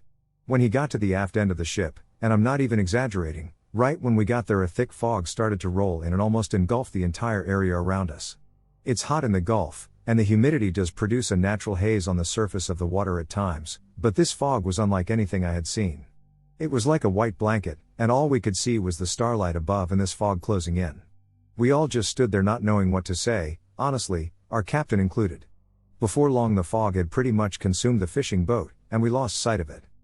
The tow line suddenly became extremely tight as if the fishing vessel was pulling in the opposite direction. This was dangerous because if that line snapped, it could hurt someone on deck because of the material it's made out of. Our captain shouted the order to break the tow rig. Before we could set to work unrigging it, the line just fell slack and dropped into the water. The fog was so thick now that I could barely see anything 20 feet in front of me. We hauled in the tow line to find it had been severed clean through. This line is designed to haul many tons, and it's extremely difficult to cut. It looked almost like it had been cut with a massive razor, it was so clean. Our captain never called in the incident, and his explanation was that the boat may have had stowaways that were hiding on board and that's what we were seeing. We searched that boat from top to bottom, and I was there to witness it with my own eyes. There was nobody on board, and this wasn't the work of a stowaway crew playing some prank on the US Navy. I have never believed in ghosts or the paranormal, but I don't have any other way of explaining this incident other than that. We talked about it amongst ourselves for a few weeks about the whole thing, and not too long after, we were notified that another patrol boat had seen something similar not far from where we were when we had witnessed the incident. The phenomenon has become somewhat of an inside joke amongst the sailors and Marines of that area, and they are known as the Phantom Sailors of the Persian Gulf. Looking back on the situation now, I still can't believe it happened. It was surreal and at the same time so vivid. Like I said, I haven't really recited this story a whole lot, save with a few friends, because I know it sounds crazy. To this day I'm not entirely sure what I saw, but I know I won't forget it for the rest of my life. From the age of 4 until 11. I had a reoccurring dream where I'd wake up in my bed, look out of the window above my headboard, and see a light in the sky stop over our house really far up.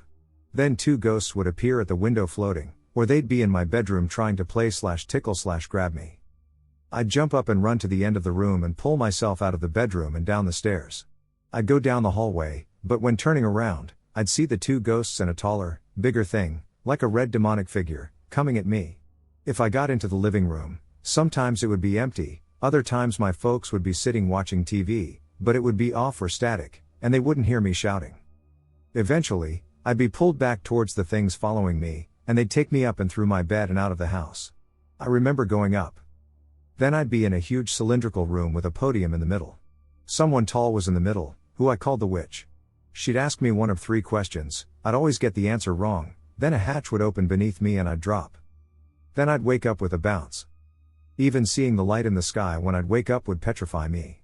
More than a dream should. As an adult, I read a book by a supposed alien abductee called Stephen Jones, who spoke about aliens playing with him in his room. And going aboard a craft where he met someone he called the witch. And when my dad and brother were clearing out the attic, they found a school book from when I was 6, 1988, with a crude version of the story I just told called Nightmares. Illustrated on the back of the page was what looks like a gray alien and a UFO outside the window. Whether it's all my imagination, I don't know, but it was reoccurring for 7 years and petrified me at the time. And it does seem to indicate I may have been abducted by something repeatedly as a child. Strange paranormal encounter. Something very strange and unexplainable happened to me a few days ago. I was staying at my wife's home for a few days, and they gave me a room upstairs where I was usually alone and slept alone too. The house was not spooky at all, just a normal house in the middle of a busy city. I never thought I would ever experience anything supernatural there. On the third day of living in that room, I started to notice a terrible smell. At first, I thought it was some dead mouse or something in the room. There was none. I eventually got used to the smell, but when I tried to sleep, I could not. No matter how sleepy I was, it felt like someone was watching me, and it became very difficult to fall asleep. Several days later, the really strange things began to happen. I always kept my lights on and the door fully open. It was around 7 in the morning when I had just fallen asleep after struggling with that uneasy someone is watching feeling. A loud thud suddenly woke me up, and it came from the cupboard right beside my bed. I was very sleepy, so I thought it must have been some kind of dream. I went to the washroom and then came back to sleep again. That is when it got really weird. I was lying on a spring bed, facing my right side, when I felt the left side of the bed sink slightly, as if something had lain down behind me. I was frightened but tried to ignore it and turned to face the other side. Then the opposite side of the bed sank instead. This kept happening, even near my legs, like something was shifting around on the bed. Simultaneously, the peculiar, foul odor, to which I had grown accustomed by then, intensified. I stood up and went out of the room. To my surprise, the smell was completely gone. I went downstairs and slept in another room. In the evening I asked my in-laws about it, and they said yes, that room is a bit weird, and no one can sleep there. That was one of the paranormal things that happened to me in my life. I experienced something evil in a Connecticut house. Well, this happened to me, and I never forgot this account because it scared the living crap out of me. To this day, I will never return to this location for as long as I live. I remember the drive from New Jersey to Connecticut during the fall season of 2008 in the crisp air, the vibrant foliage painting the hills in fiery hues. It was the quintessential New England experience. At the time there wasn't anything wrong with the trip, and I felt very relaxed while rolling down the hills.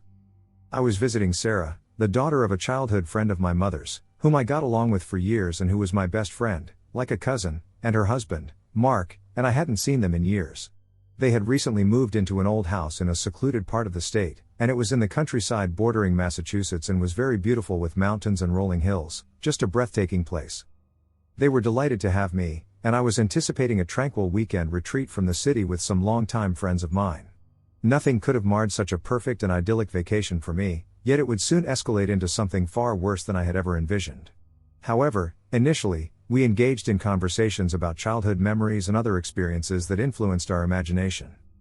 The house itself was charming in a rustic, slightly dilapidated way, and it was a sprawling colonial, set back from the road, surrounded by towering oaks and maples, a stunning property with a great view of the countryside, as it was built in the 1800s, which added to the charm, and it was made of brick and mortar, which was really beautiful, and the roof was shingled.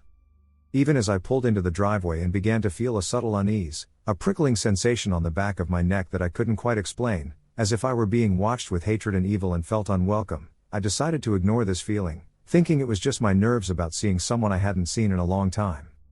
I now regret dismissing my unease as simply a reaction to being in a new and unfamiliar place. If I could go back, I would change everything and turn my car around, never to set foot in that place again. Whatever was there didn't welcome me, and the house became the subject of my nightmares, and I'm trying to make sense of it to this day with no luck. Sarah and Mark were warm and welcoming, and we spent the first evening catching up over dinner. They discussed the renovations they were planning for the house, the antique furniture they had acquired, and the peace and quiet they had found in the countryside, and they never mentioned anything about the house being haunted. Strange events began to unfold on the second night. I was asleep in the guest room, a small, cozy space on the second floor, when I was jolted awake by a blood-curdling scream. At first, I thought it was the television they left on accidentally, but it was between 2 o'clock and 5 a.m. when the occurrences started, and I decided to wake up my friends. The sound was pure terror, raw and guttural, seemingly emanating from somewhere within the house itself. I sat bolt upright in bed, my heart pounding in my chest as the air grew thicker with every step I took toward the source, which stopped abruptly as if taunting me, making this the scariest part, demonstrating intelligence and manipulation. I crept back to my room and peered down the hallway. The house was silent, eerily so, and I could hear my breathing, ragged and shallow at first. In my head, I was considering in that moment whether to wake Sarah and Mark but didn't want to alarm them unnecessarily. I tried to go back to sleep, but the image of that scream was seared into my mind. Then, I heard it again, even louder this time, followed by a low, guttural laughter that sent shivers down my spine. It was evil and terrifying, something I've never heard before in my life and hope never to again. The sound seemed to come from the depths of hell, filled with malice and pure evil. At that moment, I knew something was terribly wrong, as a feeling in the pit of my stomach grew stronger while the laughter intensified, and surprisingly, Mark and Sarah remained asleep, which raised a red flag for me.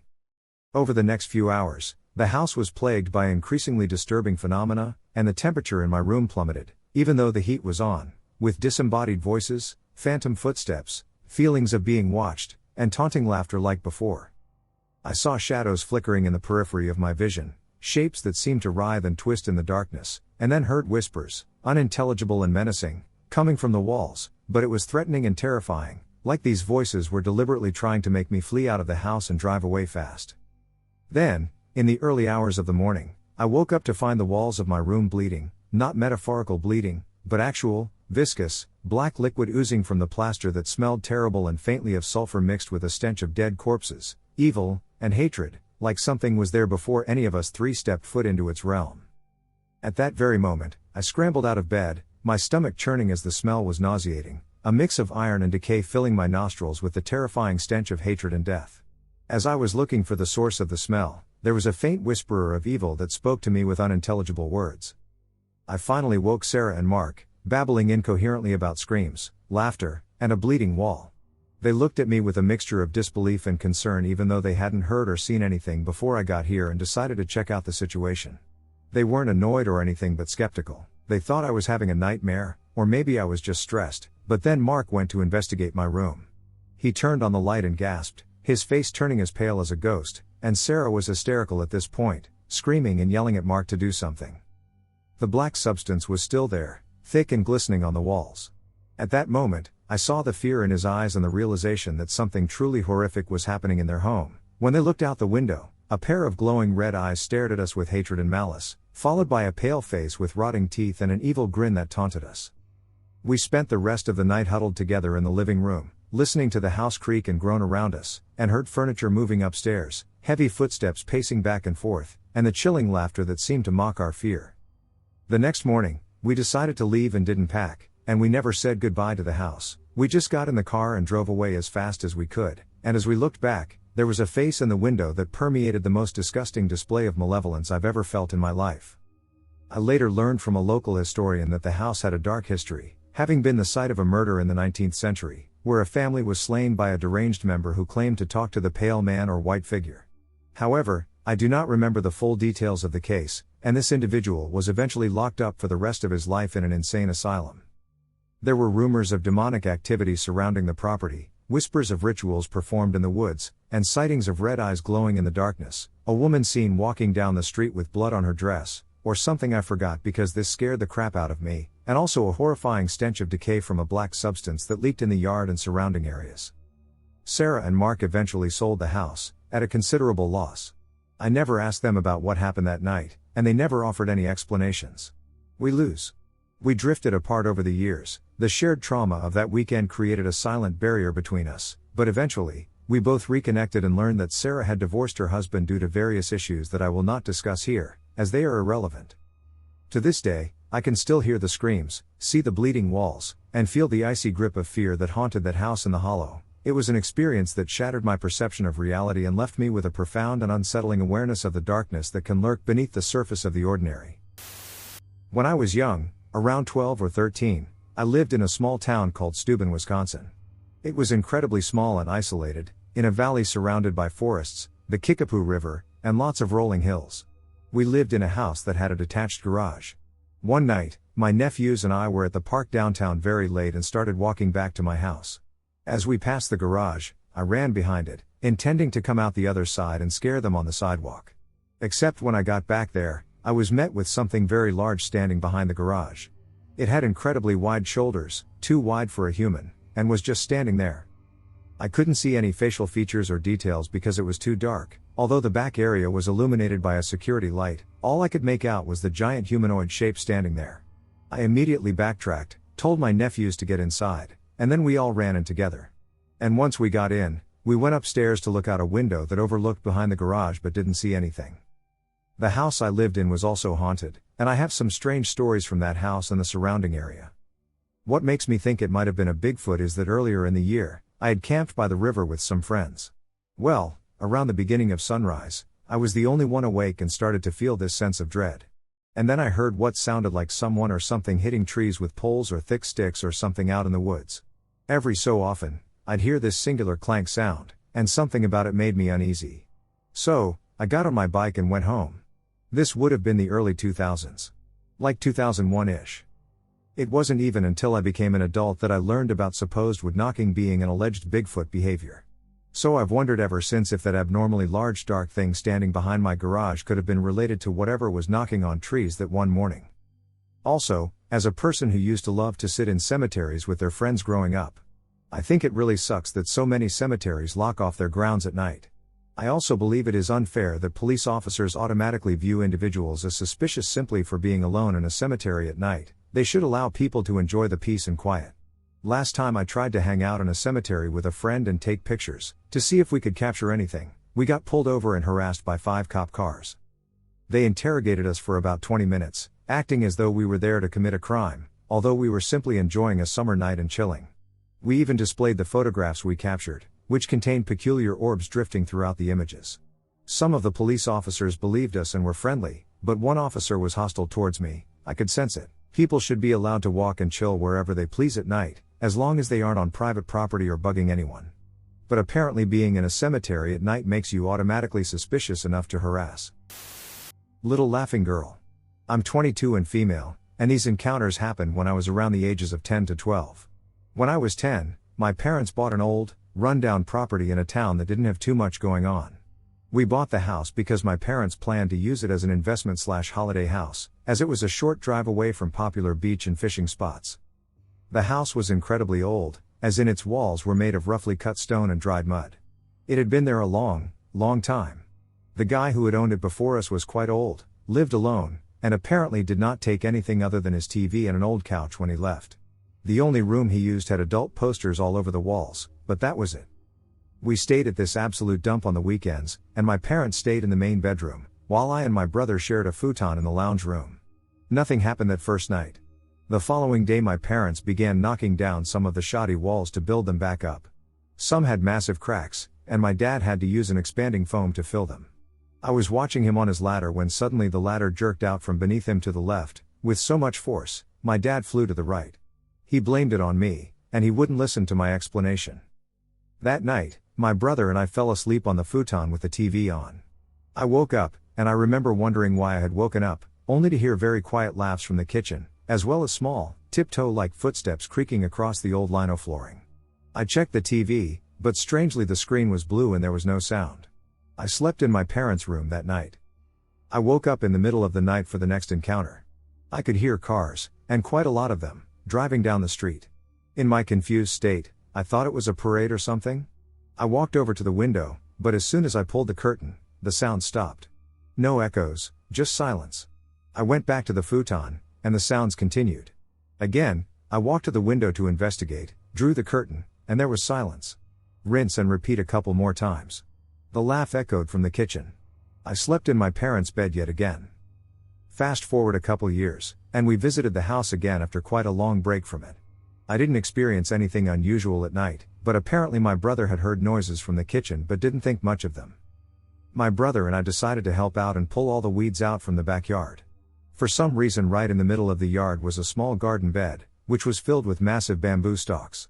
We pulled them out one by one until only the dirt was left. We kept digging for any leftover roots when our shovel hit something soft. We pulled out a small brown box, and within it was a dress. The style of which did not match the current fashion trends. It looked old, antique even. Like it had been buried there for over 50 years. We also found shoes, a headband, clips, small toys, and other random items. They all seemed to have belonged to a girl around the ages of 7 to 10. For some reason both my brother and I didn't tell my parents. I stopped visiting that old house. My parents eventually divorced, and the place went up for sale and was sold. I believe to this day that perhaps a little girl had died in that house or, even worse, was taken and ended at that property and her belongings buried beneath a thick bamboo garden to hide it. I think she was playful, despite all this, and would mess with me by tricking me with sounds and racing away into the kitchen with muffled laughter. I do not know if the man that had lived there had anything to do with what I experienced or found, and I honestly do not want to find out. However, I hope that little girl will eventually rest in peace. I, male, 25 at the time, was traveling through Oregon on my way to Washington from California. I was doing it without any money. I had reached out to a message board I would frequent back at that time for some assistance, and an older woman, in her 50s or 60s, I did not know, answered me. She agreed to send me money for fuel to get as far as Grants Pass, where I would meet her in person, assist her with some tasks involving manual labor in that area, and then provide me with more money upon completion of the work. This seemed like quite a serendipitous agreement, and I set off, thanking the universe or God or whoever for looking out for me. I arrived in Grants Pass, where I had cousins on my dad's side, whom I did not know well and had only spoken to online before, but they welcomed me and allowed me to leave my car with them while I left with the older woman to complete my arrangement. There were a number of details regarding our conversations during our hour or two drive to our destination, which took a very synchronistic or even supernatural turn, which I will leave out of the story because I feel like it would make the story harder to believe. I will say that the conversation left me feeling like I was speaking to a 50-year-old female version of myself. It was uncanny the things we seemingly had in common. One of our shared beliefs was that humanity was approaching a sort of spiritual harvest, where the proverbial wheat will be separated from the chaff, indicating that a judgment will take place. She took me to a cabin far out into a very secluded canyon, which clearly needed work. She told me that she was going to begin preparing a dinner for us, me, and her father, who was supposedly on his way. She was constantly looking outside to see if someone was showing up. She gave me a tour of the cabin, and when we went into the kitchen, I noticed a room behind where the refrigerator was placed, and I leaned to get a peek in. That was when I noticed in there a pile about waist high of what looked to be assorted camping supplies, Alice packs, sleeping bags, boots, jackets, sleeping mats, everything thrown into a pile with no rhyme or reason to it. At first, I was under the impression that there might be a commune there of some sort. I thought that at any moment a large group of hippies would emerge from the woods to take a break from working, but I realized that there was nowhere for them to spread out and sleep. It was a tiny cabin. I felt a strong sense of unease when she hurried past me, closed the door, and informed me that the room was off limits. She kept trying to keep me preoccupied with smoking weed and discussions, but she never began to prepare a meal, and someone was clearly on the way because she kept looking out for them. I eventually asked her to take me back to where she got me from, and she asked me what I would do if she didn't. I said I would take her keys and leave on my own, which prompted her to reluctantly get into the truck and start driving me back. She was driving erratically and scary, and I caught her trying to put her seat belt on slowly, but I put my hand over the buckle and said she doesn't get one until I'm out of the truck. I jumped out at one point and hitched a ride with someone else, who ended up also being on the take, I found out. I threatened him with a knife to take me back but eventually made it back to I-5. A friendly man gave me a ride to Grants Pass from the Medford area. I met my cousins and told them the story, and they told me about different experiences with cults in those canyons and rumors of sacrifices. No one else saw her. So, this happened in 2013 when I was 18 years old. It was sometime in the summer, I've forgotten exactly when, but that isn't really relevant. My friend, her boyfriend, and several of his friends were going to camp out for a couple of nights in Sulphur, Oklahoma. They invited me and my boyfriend at the time to join them. Everything had been great. We had a typical summer camping experience with lots of swimming, hiking, and arguing over correctly setting up the tents during the day. Nighttime comes around, and earlier in the evening, we befriend some people camping near us and invite them over. We have a nice fire going, and we are all just sitting around, having a good time with our new friends and a bottle of Bacardi Zombie. Around midnight we all start to get a little restless with our campsite. Our new friends tell us we should drive out to a cliff that overlooks the town. The moon was super bright that night, and we all thought that was a great idea. Kids, don't go hiking in the middle of the night, it's super dangerous. Also, don't drink if you're underage. I know you will drink anyway, but as a responsible adult, I feel compelled to advise against it. Anyway, 9 of us pile into my friend's boyfriend's truck. 6 of us were in the bed of the truck, while 3 were in the cab. BTW, her boyfriend didn't drink, so he was definitely okay to drive. And another point I'd like to make is that I had only one drink this night, and at the point of our excursion, it had been a couple hours since I'd had it. So I definitely wasn't intoxicated and certainly not intoxicated enough to hallucinate what I saw. So, where we were was a very dark rural road headed up to this cliff area. There are a few houses up this way, but at the time it was pretty desolate. There were also no cars, except for us, on this road at this time. My friend, my boyfriend, and I were sitting in the back of the truck on the driver's side. So we are outside enjoying the breeze. We come up to a spot on the road where we are passing a home.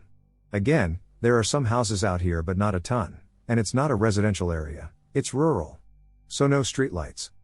As we pass this house, I see a girl standing next to the mailbox at the end of the driveway. She's barefoot, with dirty blonde hair that's just past her shoulders, and she's wearing a light blue sundress with what appears to be a flower print, and she's just standing there motionless and facing the road. Her face was completely expressionless. I may have thought she was a mannequin had she not turned just her head and held my gaze as we drove by. She continued to stare until we were no longer in each other's line of sight. I instantly had chills from head to toe and felt incredibly uneasy. She looked to be a teenager herself or a very young adult. She was alone, and the house was completely dark. There was no porch light, and no light was coming from the windows. I turned to my friend and boyfriend and asked if they had seen that, and I exclaimed how creepy that was. They agreed but didn't have too much else to say. Naturally, I thought that the person living there was trying to scare passing drivers by appearing as a stereotypical ghost girl. But what made me so uneasy was the idea that she would have just been standing out there, alone, for who knows how long, all in the hopes that someone might drive by. Keep in mind, this was the middle of the night, and we hadn't passed a single other car the whole trip up to the cliff. It just wasn't sitting right with me. We continue on and make it to the cliff, where we enjoy a moonlit mini hike and the view over this sleepy town.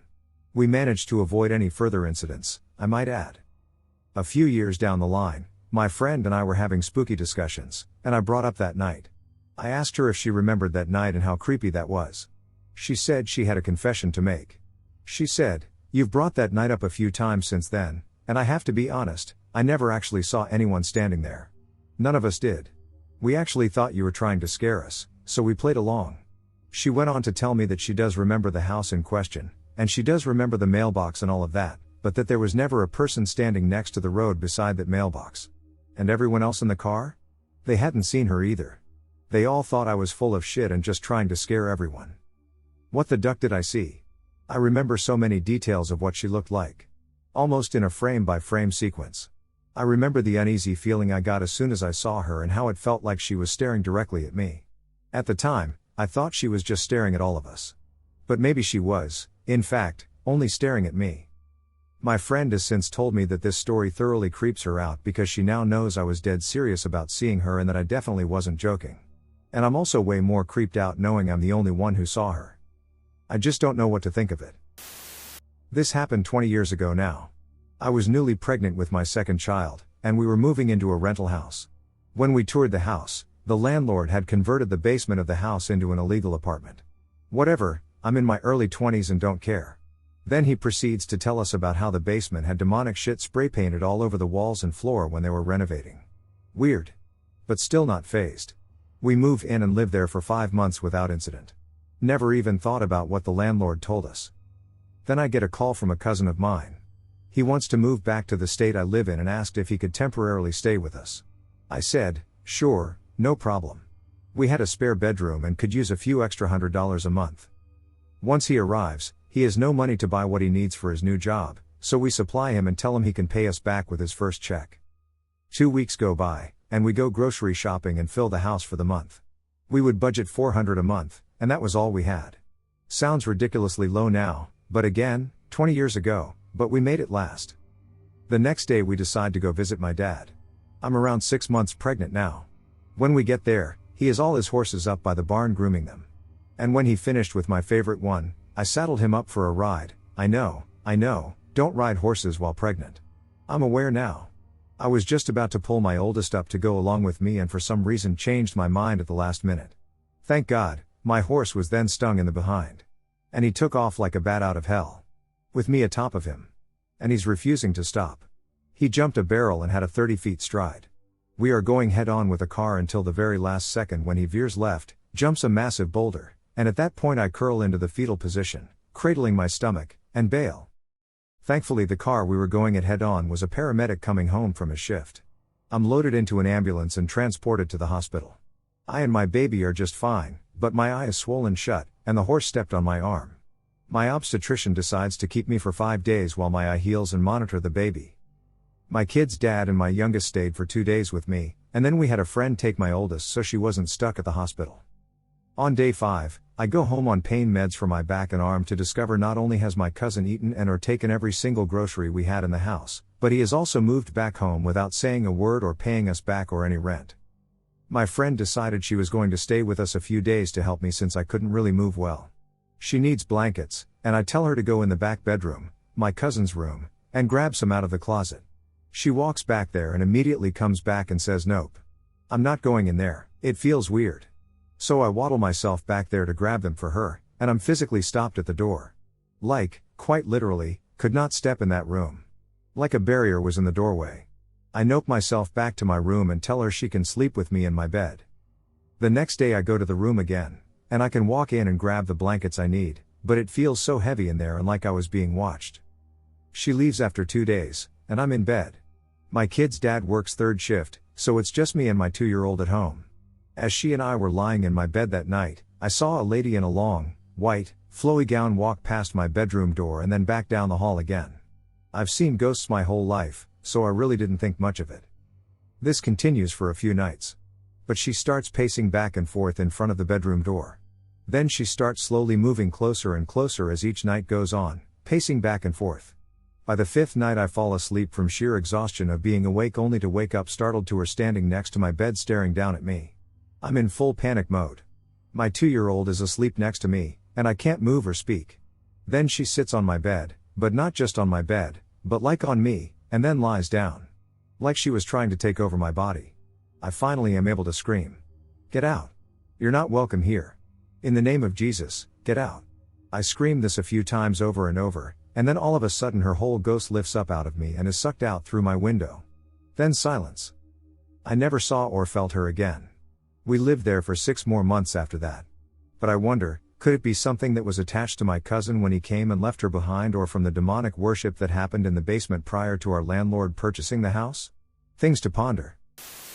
Saw a huge demon/shadow and heard it speak to me. Back in my freshman year of high school in New Jersey, when I was 15 years old, I had a very disturbing event happen to me, and I thought I'd share it with this community.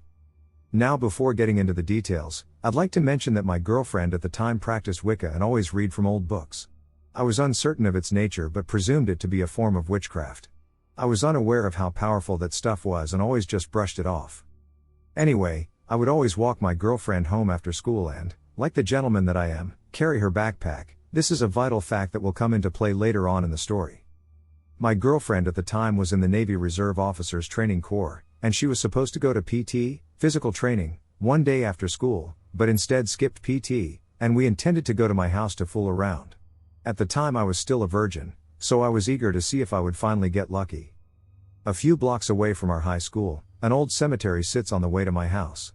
For some reason, she wanted me to go into the cemetery with her, and being the naive 15-year-old that I was, I stupidly agreed. She makes a beeline to a very specific grave, as if she already knew who she was there to visit. The grave didn't even have a tombstone, just a nameplate in the ground, and it was ancient, dating back to 1926, I believe. I still remember the name and hope that by typing her name, nothing creepy happens. Her name was Ada Mae Van Pelt. Anyway, she stops at this grave and asks me for her backpack. From her backpack, she pulls out a really old-looking book, a metal medieval-looking cup, and other old weird objects and places them on top of the grave. She sits on the ground and starts reading from this book. I'm not sure what language it was, but it sounded like Latin or something ancient that I couldn't understand. Anyway, while she's reading in this cryptic language, I started noticing changes in the atmosphere. It got really dark and windy as if a storm was coming in right over us, and I kid you not, but a whole bunch of crows showed up out of nowhere and were hovering right over us. At this point I'm scared shitless, and all I could let out of my mouth was, "What are you doing?" To which she replied, "I'm evoking her powers." The woman in question was a very powerful witch, and I'm evoking her powers. So, between all this creepy stuff happening around us and her telling me she was basically stealing powers from the grave of a dead witch, I told her I didn't feel comfortable and that I would wait for her in front of the cemetery. I run as fast as I can to the cemetery gate and just stand there waiting for a few minutes, scared out of my mind. A few minutes later she comes out of the cemetery and passes me her backpack and says, "Okay, let's go to your house." I don't ask her any more questions about what just happened because, frankly, I was too chicken shit to think about it any longer. We start walking to my place, go inside my apartment, and walk straight to my bedroom. Now at the time I lived in an apartment complex, and each building had 3 floors with stairs in the hallway connecting each floor. This is important to what happens later. Anyway, being the young hornball that I was, I completely disregarded everything that just happened at the cemetery, and the only thing on my mind was getting home. And I put her backpack down on the floor by my dresser, and we were chilling for about a minute or so when all of a sudden, out of nowhere, a huge black shadow shows up on my wall, about 8 feet tall and expansive, but it had the form of a human or animal. We both look at each other, and she asks me, "Can you hear it? He's trying to speak to you?" But at the time I couldn't hear anything, I could only see it. So I tell her that I cannot hear anything. She then places her hands on my ears, one hand on each ear, and says, "Now you can hear." Suddenly, I can actually hear what this being is saying, but not through my ears, if that makes sense. It was more telepathic than anything. Everything that it said was going straight into my mind, and I understood every word. I don't remember everything word for word, but basically what this dark being was telling us was that we were young and didn't know what love was or what we were getting ourselves into. He continued to tell us that he used to live in that same apartment, and one day he came home early from work and caught his wife cheating on him with another man. He snapped and chased her to the door with a knife, but she survived, and he later died in jail for that crime. At this point my heart is beating at 1,000 beats per minute, and I'm very petrified, but, thank God, my mom comes knocking on the door to check up on us, and the dark shadow disappears. All I could think of was getting out of that room. So we both go into my living room, where she confirms that she heard everything I heard, word for word. We are both pretty shaken up, so we just stay in my living room watching TV until it's time for her to go home. We start getting ready for our walk, and for some reason I can't find her backpack that I had left in my room earlier. We both look everywhere and can't seem to find it anywhere in the apartment. I end up telling her that I'll most likely find it later and I'll just bring it to school in the morning. Anyway, we walk out of my apartment, and right on the hallway stairs that go up to the 3rd floor is her backpack, open on the top stair with all of its contents scattered all over the stairs, book, metal cup, etc. Creeped out, I help her pack everything up and walk her home. Wait, it doesn't end there. I forgot to mention that at the time, my mother practiced Santeria. We're Cuban, and the majority of Cubans bring that religion with them. Thankfully my mom left all that behind and is now a devout Christian woman. But anyway, when I get home, my mom and her friend are in the kitchen, and I overhear them talking about my girlfriend, and it seems like they were trying to figure out stuff about her through the Santeria. All of a sudden, my ex calls my house phone, and when I pick up, I hear her crying frantically, "Please ask her to stop, it hurts. It hurts. Tell her to stop, please." This was so creepy. It's like she could feel my mom and her friend using the Santeria to reveal things about her, and it was physically hurting her. So we end up breaking up after this incident, and the years go by. We both graduate from high school, and we go many years without seeing each other. It appears that the adage is accurate, practicing witchcraft has repercussions. I recently encountered her, and she is visibly distressed. She has a disease that causes her face to be swollen and makes her barely recognizable, along with many other health issues. I feel awful for her. We had a long conversation, and I brought up the incident above, and she remembers every single detail vividly like I do, from the name on the grave to her backpack on the stairs with all her stuff thrown on the stairs. I know some of you might not believe anything about this story, but trust me, everything I just revealed is completely accurate and really happened. So not exactly that no one believed me because I was with my little sister and grandmother. Backstory, because this is relevant, my parents had purchased their first ever house together, a small single wide trailer with 3 bedrooms. My room was kind of in the middle, I was very young, it was before my siblings were born. There was a laundry room that I refused to go in, it just felt off. I would scream and cry if I had to go into this laundry room. I swear, something bad was there. Growing up, my family was Christian, and the preacher actually said that I was clairvoyant and was sensitive to things. I don't know about all that, but when my mom was pregnant with my sister, they bought a bigger house, this one was fine, and the old one was left vacant and then eventually torn down. My grandmother, who lived on the same property, used some of the wood from that old trailer in the room that was used as the playroom in her house. Now this was several years later when she did this. We had a play tent in the playroom, which my sister and I would often play house in and pretend it was our little apartment, and it was fine. Then came the renovation. She used some of the paneling from the old house, from the laundry room, in the playroom.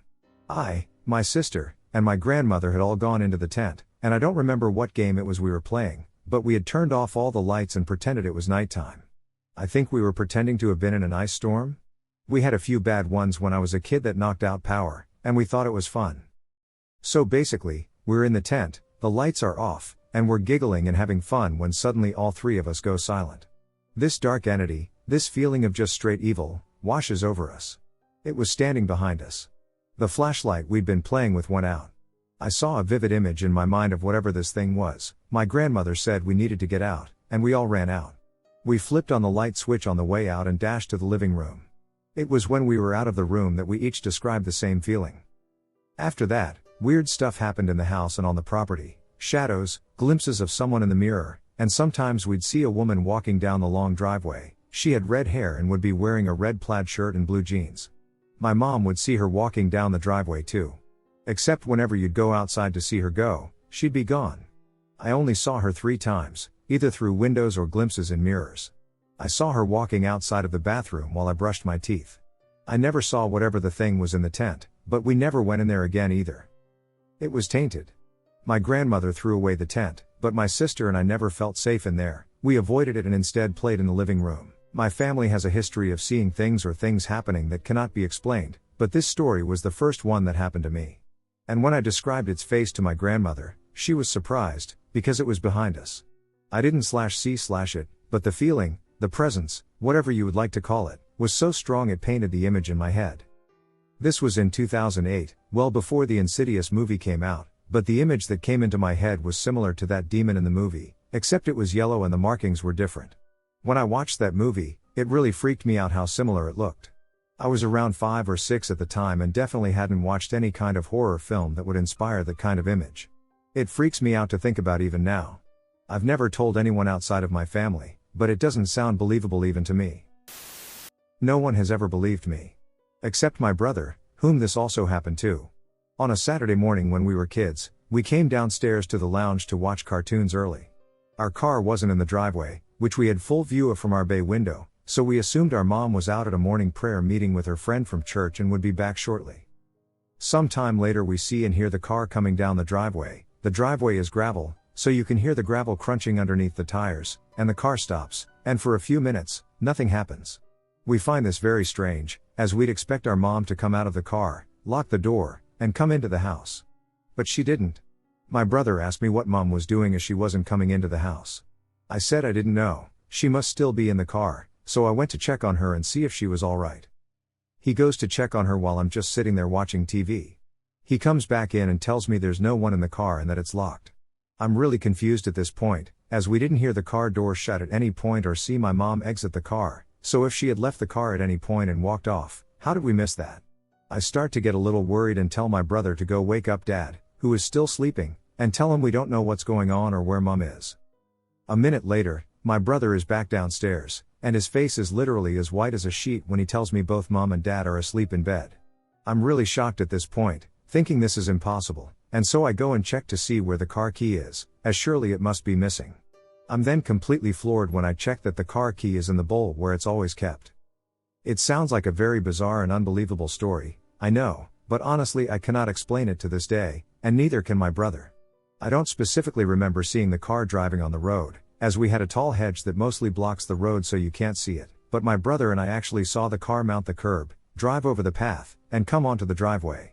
It also stopped halfway down on its own as if someone had applied the brakes. Now the driveway is on a slight slope, so if the car was faulty, it wouldn't have stopped on its own and would have rolled down the slope and crashed into the wooden fence that led into our garden. My parents just think we made it up or one of us had a dream and then the other is pretending it is true, but honestly, we will both go to our graves swearing this happened. It probably is a bit more of a comical paranormal story to everyone else, but honestly, it was one of the creepiest things that ever happened to us, as it is just so inexplicable and seems so normal up until the point we realized that no one was in that car.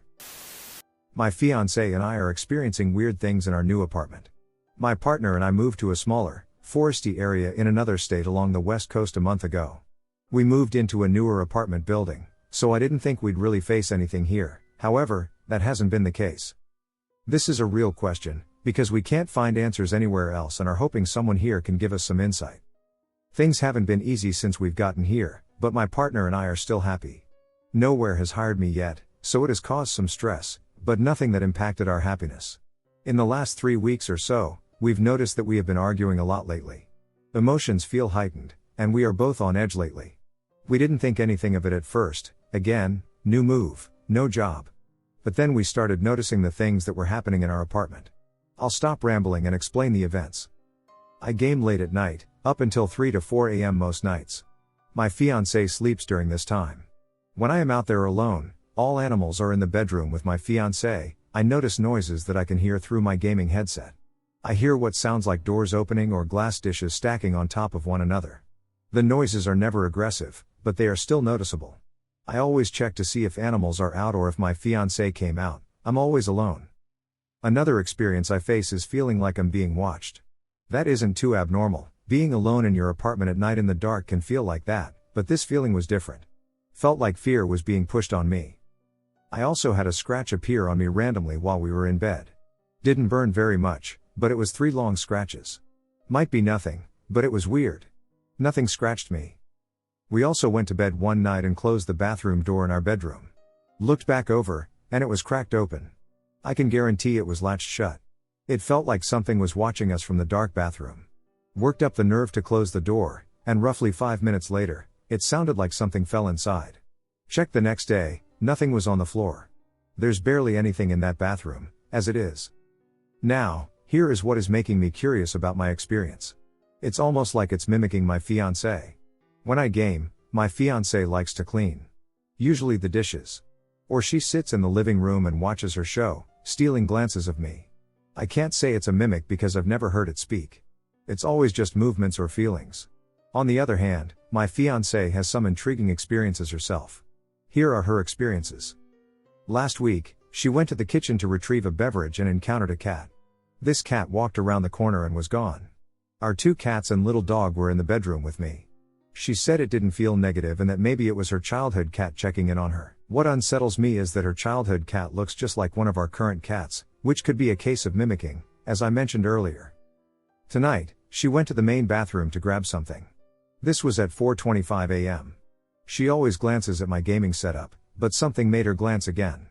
This time, she saw a shadowy figure sitting in my gaming chair, and she thought it was me.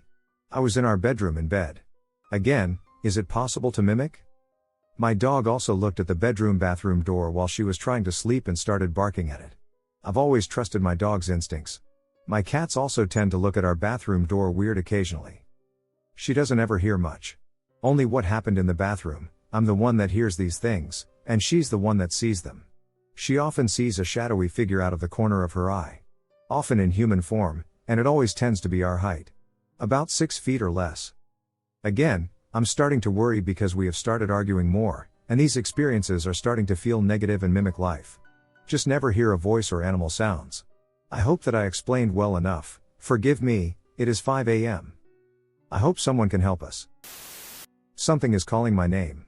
So we bought a house. It has history. For many years it was a family home, a migrant family with a large yard for veggies.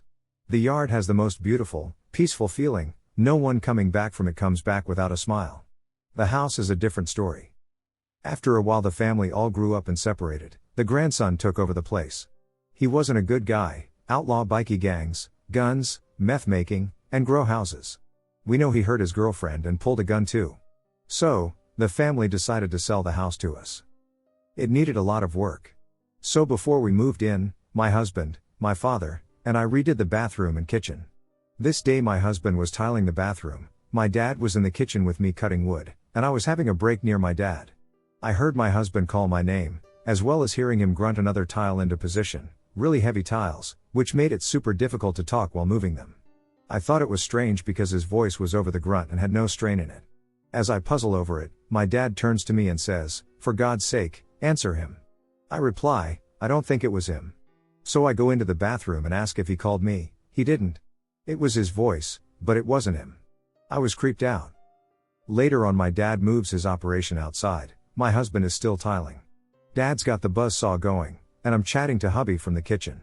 I hear my dad call my name. I turn to look at him, and he's still cutting outside, earmuffs and all. I asked hubby if he heard that, he said yes. So I go outside and ask my dad if he called, he said, nope, and went back to cutting.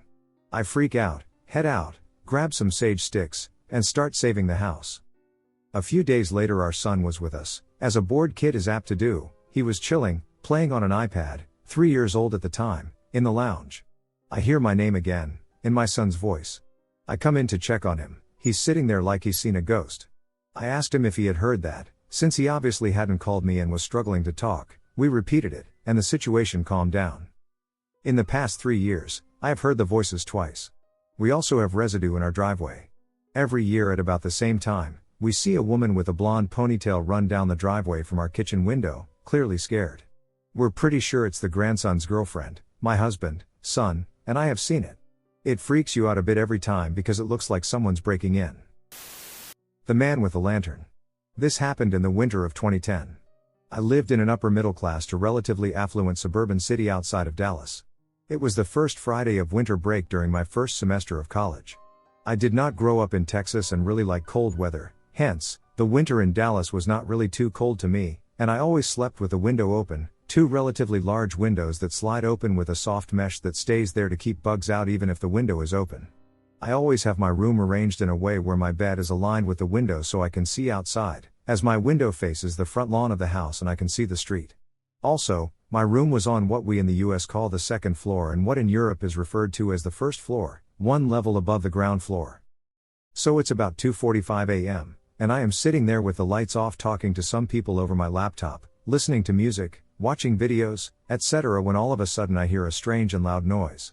It was something in between a loud bang and an engine starting. I didn't really pay any attention to it and continued my activities. A few minutes later, I started to hear footsteps. This was pretty unusual in our neighborhood community since it was mostly filled with families and was always quiet at night. Again, I didn't really concern myself with it too much since it was not any of my business. I could hear the footsteps come closer and closer to our house. Then I hear the footsteps stop and move from the sidewalk onto our lawn. As I hear a few steps crunching down on our grass, I immediately react. My first and only thought as to what or who this is was that someone is trying to break into our house. Unfortunately for the intruder, I have 2 pit bulls who may have something to say about that. I was ready to bolt downstairs to get my 70 and 80-pound puppies Smile. They are super sweet to family, friends, and people who enter the house with us, just not to unexpected and uninvited guests unless we greet them. Back to the story, I hear the steps and turn my head to look outside. I was lying on my bed with the laptop on, and see a white silhouette under our tree. Baffled by what I see, I rub my eyes, sit up, and press my face up against the mesh, which doesn't interfere with vision. I was just trying to get a closer look. I could not believe what I was seeing, a silhouette of a person in robes, completely still with one hand resting next to the right leg and the other hand holding a very dimly lit lantern in the head's proximity. I could not make out the face, but I could clearly tell by how it was tilted that it was looking right at me. I was completely frozen from shock, and after no more than 5 seconds of being locked in a stare with the silhouette, the lantern flares up and out, leaving behind nothing but darkness under and around the tree. Freaked out, I jump off my bed and drop more F-bombs in 2 minutes than I have in my entire life. Pacing back and forth through my room, I tell my girlfriend at the time about it. After talking about it for a few minutes, I get back into bed and do my best to go to sleep. I told my family about it over the course of the following days, one of my older brothers just laughing at me and not believing me, the other giving me the benefit of the doubt, and my parents believing me completely. They are pretty religious, and my dad had always told us stories of his paranormal encounters when we were growing up, and I never cried to my parents about monsters or anything like that growing up, so they believed me. I was still pretty freaked out the next day and had one of my dogs sleep in my room with me. The only thing that happened to me was me jerking out of sleep in the middle of the following night to find my dog standing next to my bed and alert, which could have been me just scaring the poor fella out of sleep. One last thing about this story, nothing really happened in that context over the next year, and I tried to convince myself that I had just imagined the whole thing, unsuccessfully so, granted that anything paranormal was not on my mind at all when it happened and that I was thinking there was a robber or something like that outside. My brother, who made fun of me and did not believe me, got married around a year later. When he and his wife went to visit one of our neighbors, the neighbor told my sister-in-law quite an interesting story. About a year ago at that point, putting the story around the same time frame as mine, the neighbor's 15-year-old son ran into his parents' bedroom in the middle of the night, crying that there was a man in white robes with a lantern in his room. A chill went down my spine when she told me that. I have heard many paranormal stories in my life, most of which I do not believe were what they were believed to be, but I know that I can't give a rational explanation for what I saw that night. A few strange things have happened to me throughout my life, but nothing as vivid and clear as that one. Creepy dollhouse story, which I still think about to this day. This happened when I was about 10 years old with my best friend, let's call him S. We were just riding our bikes around the neighborhood like any normal day when S told me to come check out this house on my street that he called the Creepy Dollhouse. He said no one lived there. The reason it had that name was because on the second floor, on the side of the house, there was a window, and in it, you could see two creepy dolls looking down from the window. We were scared as hell but also joking around about it. We even played ding dong ditch at the house a few times and messed around. About a week later, we came back to that same house, but this time, there was a creepy clown mask placed in the front window, right next to the door. It hadn't been there before. We were freaked out and ran straight home. Eventually, we got curious and decided to investigate. We asked one of the neighbors about the house, and she told us it had been bought by the bank, no one lived there. So how the hell did that clown mask end up in the window? It still creeps me out when I think about it. Now the house has been bought and a family lives there, but I'll always remember that weird feeling. What do you think? Evil has a face. So this happened many, many decades ago, back in the early to mid 80s, before cell phones and the internet. I have no way to prove this to anyone, but I will say that even at my age I still have nightmares about this encounter. At 13 years old I ended up going to live with my mother after being raised most of my life by my grandmother. Her health was failing, and she was probably protecting me from what was coming, her death. My mother and stepfather lived in a trailer park located in a small town. I grew up 40 minutes from this town and never knew it existed until my mother took me to live with her. There were only about 80 trailers in the entire park. It wasn't large and was situated next to the local canal. I was one of only 6 kids in the park, so I had very few options for friends. One friend, Jeff, lived behind our section, and my other friend, Melissa, and her family lived at the very end, straight down from where I was located. The place is shaped like a lowercase h, so I met Jeff, who was just a few months younger than I, and we hit it off. I am female, BTW. We rode bikes and went exploring. He was fairly new to the area as well, and he was a good guy, smart and funny. Well, there was a trailer just up from the tip of the hill, which also was the opening in the chain link fence to reach the canal, so we passed by it all the time when we would go to the canal to swim or just go for a walk, and when I say red, I mean think like old farmhouse barn red. It was long and had a whole section built onto it, making it go from a single wide to a double wide trailer. Well, as far as Jeff and I knew, no one lived there, it was empty, and the older lady who lived next to it said it belonged to a man who lived in the Bay Area. I live in California, which even to a couple of dumb kids seemed odd. The Bay Area was easily 2 to 3 hours away from us. So no surprise when the idiot patrol decides, oh hey, let's go inside and check it out. Yes, we were stupid, but we did it anyways in broad daylight. The front door was a large sliding glass door, and I mean large by any standard. We waltzed right on into the enclosed porch. We should have walked right back out, but as I said, we were stupid. For some reason, Jeff and I stopped to look at amputated bird feet, really big bird feet, not chicken or even turkey. They were far bigger, and the claws were more predatory in nature. We turned to the front door, and it too was unlocked. Okay, so 2 dumb 13-year-olds and an open door invitation. We walked right on in. Not that the place was nice as hell inside, and I mean nice, as in it looked like whoever lived there just went to the store and would be back any moment. So to cut this scene down some, Jeff and I did an urban explorer thing. This place had power, running water, and the fridge was stocked, but yet no one had been here in over 5 years. We know because we asked the older lady who had a key to the place, and there was never a car parked out there. So while the front room and 1 bedroom up front looked lived in, we of course headed for the back, all the while trying to figure out where the door to the added-on full-length room was, because we were nosy little shits and wanted answers to lame questions. We found it in a second bedroom that looked like something out of a new age horror movie. Ratty, disgusting mattress on the floor, Polaroids all over the place, at least 100 plus, and a cutout doorway to a pitch black, windowless room that ran the length of the trailer from just behind the enclosed porch. It had 1 dresser about chest high on a couple of dumb kids, and that's where Jeff was with his back to the black hole. I, on the other hand, was curious about the Polaroids lying around and started looking through them. I wish to hell I hadn't because I can never unsee what was in those. I won't go into detail, but they were taken in that room, and the girl in those photos was dead. When it dawned on my innocent mind what I dropped the photos like they burned and turned to my friend, who was saying something to me, but I don't know what, but he was cut off by the most hideous evil laugh I have ever heard in my life to date. Since we were both looking at each other, we knew we didn't make the sound we heard, and we froze like terrified puppies. Until I saw a large, and I mean ducking large, hand reach out of the darkness of that hole for Jeff's head. I had never screamed so loud in my life as I did then, and I shoved Jeff, screaming, "Run!" And he did. We cleared that trailer like our asses were on fire and literally leapt from the porch. We didn't even shut the doors. The old lady next door scolded us, and we booked it.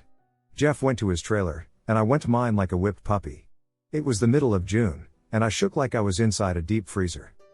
If that wasn't scary enough, it gets freakier. My friend Jeff lived with his mom and dad and 2 little sisters. I want to say the girls were about 4 or 5 and cute as buttons. So 2 days later I finally get the guys to go around the roadway. I had to come into proximity to the red trailer, to go see Jeff and maybe talk about what happened. I got to Jeff's, and the trailer, 2 doors down from my mom's oldest friend, was empty, as in the entire family had moved out. I asked my mother's friend, who I called Grandma May, and she said they threw everything in their van and left the night Jeff and I went into that trailer. I was shocked because just a few days before, his mom had been talking about getting Jeff enrolled at the same middle school I attended, so why leave so abruptly? I talked to my mom, but she just shrugged it off and went back to her drinking. My mom was an alcoholic. She usually cracked her first beer by 9:30 a.m. and didn't go to bed until there was no beer left in the fridge. What's even scarier is that about 2 weeks later, no one remembered Jeff or his family except me, and Jeff had gone to my trailer to meet my mom and stepdad. Let me also clarify that no one believed me about the photos. I always regretted not taking the ones I had been holding with me. So jump ahead, and I started hanging out with Melissa and her family. I was 14 years old at the time, and she was a year younger. She had 2 older sisters, Terry and Stephanie. Both older girls were amazing and treated me like another sister. Her parents were simply amazing, and Melissa was a sweet, gentle girl who never had a mean thought in her life. But of course to go there I had to pass by the red trailer. Every time I felt something watching me, which was pretty spooky given there were no windows on that side. It was the added-on section to widen the trailer, but they didn't add windows. On another summer evening, I finally gathered the courage to tell Stephanie, Melissa's sister, about the trailer, and she responded, "Hey, let's go check it out," to which I replied, no.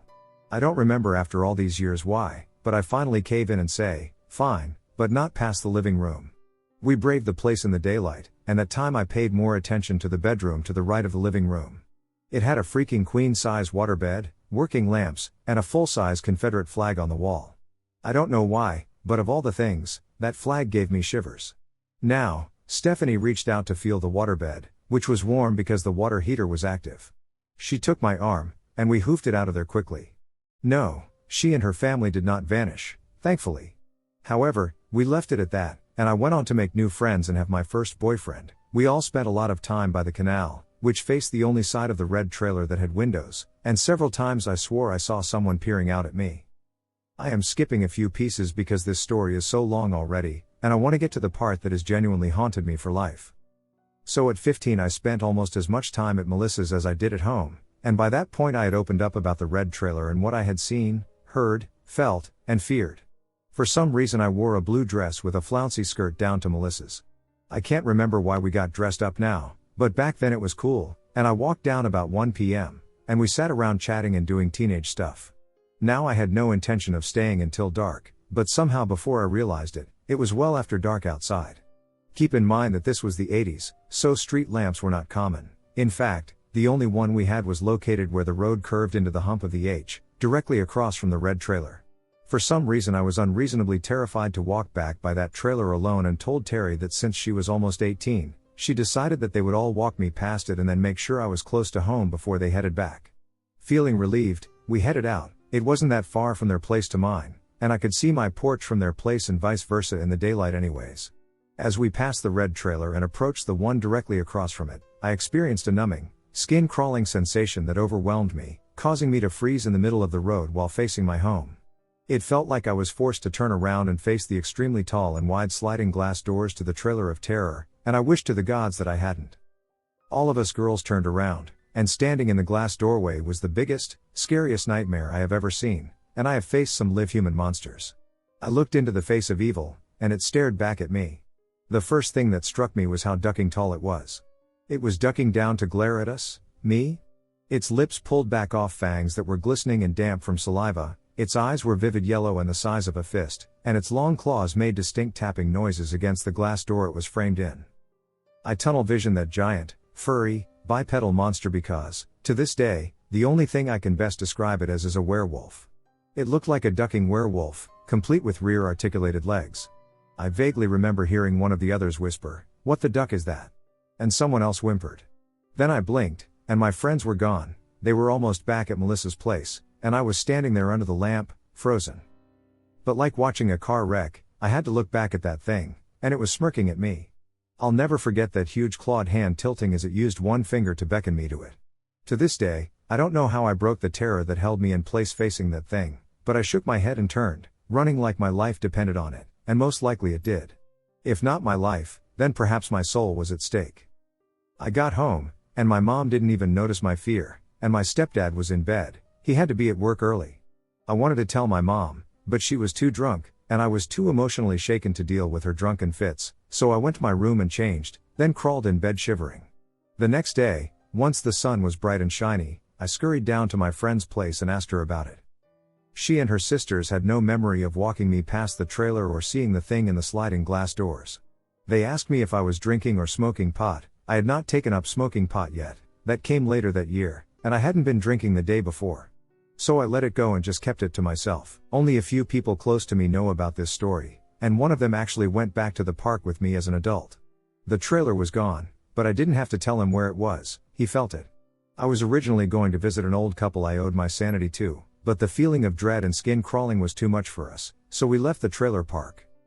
To this day, if by some fluke we drive through that town and the trailer park, I get nauseous and the shakes as if it is still there watching me because the trailer park sits on the main road through town across from the Santa Fe Railroad tracks. I have tried to find out about any unsolved deaths in that time frame, but I can't find anything, and yes, it could have been a joke with the Polaroid photos, but that film was expensive back then, and there were hundreds of photos of this girl, ending with her being eviscerated on that mattress or one like it. I sadly never knew Jeff's last name, so I can't search for him, and I have long since lost contact with Melissa and her family, nor do I remember her name. If anyone has any ideas, please toss them out. This has haunted me since I was 15, and I'm 48 now. I know I shouldn't have trespassed, and I did bring that onto myself, but what the duck was it? A werewolf, a demon, what? If you stuck with me, thank you. When I was 17, I was in the hospital after I had a relapse of my brain tumor. I vividly remember that after my surgery, during one night, there was a little girl that stopped in front of my room. She legitimately stood there. She just stared. It was freaky because after a few minutes, she giggled and ran off. Turns out, there were no little girls on that floor. Even if there was, why would she stand there and stare at me? Like, our eyes locked. This wasn't a personal one, but when I was 4, that was when my cancer was first discovered. During my coma, my mom was apparently visited by a nurse. She had introduced herself. Then she told my mom that I'd be fine and live a long, happy life. I was in a medicated coma as well. Since I was young and my brain needed healing, they thought it was the best move. The next day, my mom asked the doctor about the nurse. She wanted to thank her for her comforting words. That nurse didn't exist. No one worked there under the name given. I'm now 30, and I'm still kicking. So yeah, turns out those words were pretty spot on. I have only had one experience. This may not be that scary to others listening to this, but it changed my whole worldview. This experience took place in 2017 during my senior year of college. I went to a small private university in Walla Walla, Washington. My buddy and I were at a house party and had been drinking earlier in the evening. Much later in the night, after everyone else had left and the students living in the house had retired to their rooms, I ended up hooking up with a girl right there in the middle of the hardwood floor, as all the lights had been turned off, and I guess we deemed it not too risky being seen. Reason I mention her because she also experienced what I am about to describe and can therefore serve as a second-party witness to what happened to us. The alcohol had worn off well at this point in the night, and neither one of us had smoked any weed or taken any other psychoactive substances. Afterward, we were both lying on our backs next to each other on a makeshift bed in the living room, which was actually just a single thin blanket we had taken from the adjacent couch. And then, something slithered underneath both of our backs. Forcibly. Enough that it raised both of our torsos up off of the hardwood floor a few inches. It was very brief, probably only 2 to 3 seconds, and whatever it was felt to be approximately the circumference of an adult male's arm. We both sat right up and faced one another completely saucer-eyed in stunned silence, as neither one of us seemed to be able to make a sound in the few seconds to follow. Finally, I managed to squeak out, "What in the actual heck was that? Did you feel that?" She simply nodded her head up and down, indicating that she definitely felt it too. We both shot up to our feet, and I turned my phone's flashlight on, shining it around on the floor where we'd just previously been lying down on our backs. Only the thin blanket was there. She hurried over to turn the living room lights on, and I reached down, pulling the blanket away to see if maybe something was underneath. Nope. Still just the flat hardwood floor. Nothing. There weren't even any other pillows, furniture, or objects in the immediate vicinity of where we'd been lying. We both began to frantically and honestly, rather desperately, attempt to explain it away with logic. We didn't even know where to begin. She mentioned something about it maybe being some sort of localized mini-earthquake, and me being from SoCal quickly informed her that unfortunately that most definitely was not what just occurred, to which she agreed. We were so scared and shook up, and both of us just wanted to get as physically far away from that spot on the floor as we could, but unfortunately, the buddy that I'd come to the party with earlier in the evening was our ride, and apparently he'd decided to drive back to our dorm, subsequently leaving us essentially destined to spend the rest of the night in the now apparently haunted house. This was at night in eastern Washington state in February, so it was quite cold outside. So we moved to a different room in the house that had another couch and sat there clutching one another until the sun came up hours later and I was finally able to get a hold of my friend to come pick us up. Although the experience was very brief and nothing else occurred for the rest of the night, I still struggle to understand what actually happened during those 2 to 3 seconds. I have always been, and continue to be, a massive skeptic of the need to see it to believe it variety, or need to feel it, in my case, and therefore, I still find myself naturally reluctant to label this experience as paranormal. But it was not normal. 8 years have elapsed, and I remain uncertain of what to think. She and I never dated or anything, and it was more or less a one-night hookup, but a few years ago she sent me a Snapchat asking if I'd hopefully figured out what happened or what it was, because she still hadn't. Before this experience, I never in a million years would have admitted to anyone, especially not to myself, that I'd be one of those types of people who saw, felt, or experienced a ghost or anything paranormal, because, of course, it's only the crazy/unhinged people who make those claims. I stand corrected. I feel like when I tell people about this, they either scoff politely or try to contradict or disprove what happened. This experience is as genuine as every step I take today, tomorrow, and yesterday. The figure on the porch. I've never been into the paranormal. I don't think of myself as someone easily spooked, and I've never had any interest in ghost stories. That's why what happened to me at my grandparents' house last year still bothers me. I can't explain it, and it doesn't fit into how I normally think. Last summer, I stayed at their house for a couple of weeks to help out with some yard work and just to spend time with them. They live in a very small, rural town, and their house is old. I don't know the exact history of it, but it's been in the family for a long time. It's one of those houses that creaks at night, and while I was there, it always felt kind of musty and quiet, but I didn't think much of it. One night, around 2 or 3 a.m., I woke up unexpectedly. I wasn't startled awake or anything, I just opened my eyes, fully awake for no apparent reason.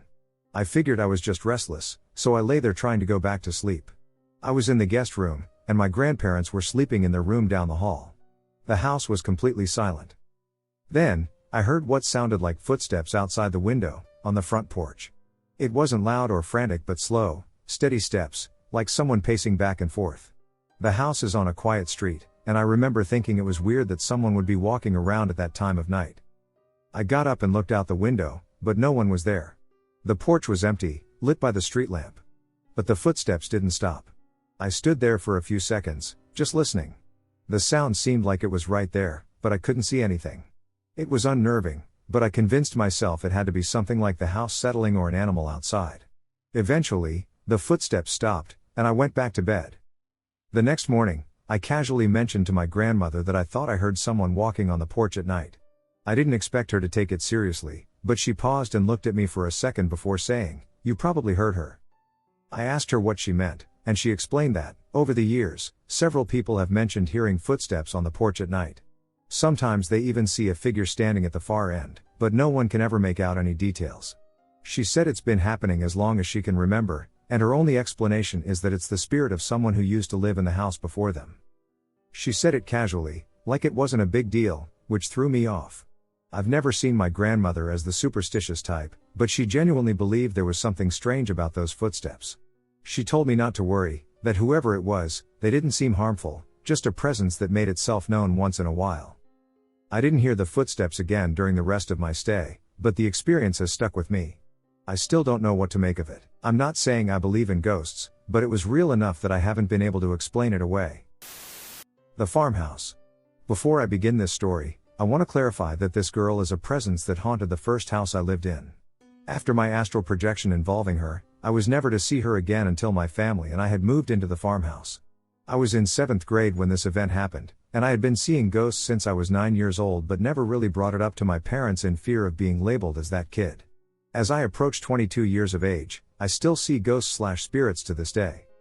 This residence was unlike any I had previously inhabited. Having spent my entire life in the city, the prospect of living on a farm was something that genuinely captivated my interest. Now, we weren't actually farmers, we would just live on the property, and the farmers would tend to their land surrounding the property lines of the house. The driveway was off of the highway, about a mile away from town, and it was a gravel road that was 1/3 of a mile long. As we were driving towards the new house, I noticed the grove that surrounded the property. For those who don't know what a grove is, think of a small forest, had a dark feel to it. I started to sweat, and my stomach dropped as soon as we arrived in front of the house. I immediately got goosebumps, and I wasn't really sure what was going on, especially since I hadn't felt like this in a very long time. In the vehicle it was my stepdad, my mom, my brother, my sister, and me. Everyone but my sister and I was excited to finally be here, and we all got out of the vehicle to go and explore. The property was massive compared to a typical city property, and I noticed that it felt strange to be so isolated. Even the grove had no signs of wildlife, not even birds chirping, which really put me in a very uncomfortable mood because it was too quiet. My mom and stepdad insisted that we all go inside together as a family to check it out and see the inside of the house finally. The house had 2 entrances, the main entrance and a second that led to the kitchen. For whatever reason, we entered in through the kitchen entrance, and I absolutely lost it mentally when I stepped inside and felt the negative energy. I had to keep it together though, because I wanted to see what it was like and to give it a shot, as one could say. The kitchen was fairly modernized and wasn't in bad shape, but there was something off about this whole thing. It had felt like my mom and stepdad were hiding something from us kids. Everything just seemed negative about all of this, and I couldn't pinpoint what it was. After the whole kitchen ordeal, we went into the first living room. I felt like I was vibrating to an extent, almost as if you feel your phone vibrate in your pocket but your phone isn't there. The vibration was felt through my whole body as a negative vibration, and I was not having it. But I wanted to keep it together and just keep going for the sake of it. What I had noticed, however, is that from the kitchen to the first living room, the vibration had increased in negativity and only kept increasing as we went into the second living room. Once that had happened, I ran outside onto the deck and started crying. The energy was so dense and so negative, it was so hard for me to handle and keep it together. All I could feel was sadness and despair, anger and malicious intent, and other things I can't explain. My mom and stepdad came outside to ask what was wrong, and I told them that they wouldn't understand, and I also told them that I was not staying here at this house. I told them that this house is nothing but evil, but what's there wasn't going to show itself right away, because sometimes that is how these spirits work. They tried to give me comfort in saying, if there was evil here, it would have hurt us already. I knew they meant well, but they weren't taking my warning seriously. I told them that we are going to regret ever living here, and with whatever happens, we will never be the same. They both laughed nervously but told me the same thing over and over, and I eventually calmed down and decided to go inside since the sun was starting to set. The next few weeks were fairly quiet, nothing too crazy happened. I began to really question myself and wonder if maybe I had overreacted and was going crazy. Doors would open and close, orbs and shadows would present themselves, and voices and footsteps would be heard as well. Children's laughter happened every now and again, and I would also wake up with scratches in sets of 3s. Sometimes the scratches would cover my entire back and chest. I never told anyone about it, especially not my sister. I didn't mean to scare her, and my brother was too young to really connect with at this point. So, I kept quiet and kept observing in silence. What I did begin to notice, though, is that I was the only one who saw these things happening. Which made me feel even more uncomfortable because what did that mean for me? Was I supposed to help? Was I supposed to talk back? I never once talked back or asked things out loud to them. What was I supposed to do? Over the next few years, this is how things were. When I was in 10th grade, these experiences became worse. To clarify, I have kept a shotgun in my room due to my passion for hunting, and I wanted to ensure that no one else would tamper with my firearm.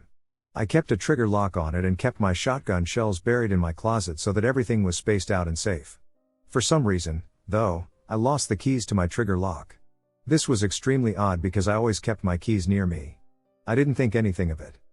One day, I was home alone because I enjoyed the peace and quiet when everyone was gone shopping so that I could concentrate on reading books and being mindful. My door wasn't shut all the way, but it wasn't open enough to see through, which is what I liked. I was sitting on the edge of my bed looking through my phone at whatever it was when suddenly I heard my name being called. Now, I could not figure out whether or not the voice was male or female, and it sounded like it was coming from downstairs.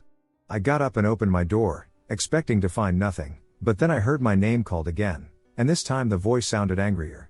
I shut my door, as it was before, and sat back on my bed. I looked out my window and enjoyed the breeze that blew through because it was so fresh and crisp. Then, my room began to get colder and colder, and the energy that I had felt from the first day at the house came into my room as well. I thought that maybe the weather outside had gotten colder, but that didn't make any sense at all. It was one of those things where you knew that it didn't make sense, even if you couldn't piece it together correctly in your head. Then I noticed that my door began to open slowly and there was a shadow there. Once I saw the shadow, I blacked out. Mind you, I have no history of blacking out or anything of that sort. When I woke up, I was sitting in the same spot on my bed, but I noticed that my window was shut and locked, and my door was shut completely. I looked over at my closet and noticed that the door was open and all of my things were thrown out. There were shotgun shells everywhere. It was a complete disaster, and then I looked down, and something hit my neck. What hit my neck was in fact my shotgun barrel, and I took it out from under me and looked at my shotgun. The trigger lock was off completely, and it was off safety, with one loaded into the chamber. I couldn't believe what was happening, so I put the shotgun on safe, took the shell from the barrel, put the trigger lock back on, and cleaned up my room. I put the keys for the trigger lock on top of my dresser, went downstairs to get some water, and went outside to clear my head. When I had come back inside, I went upstairs and looked at my dresser and noticed that the keys were gone.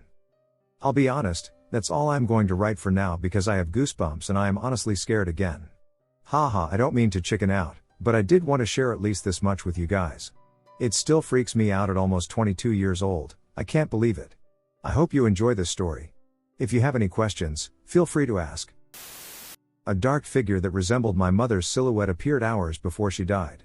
I would have continued to believe it was just my childlike imagination if my grandmother, who witnessed it all, didn't ask me if I remembered it years later.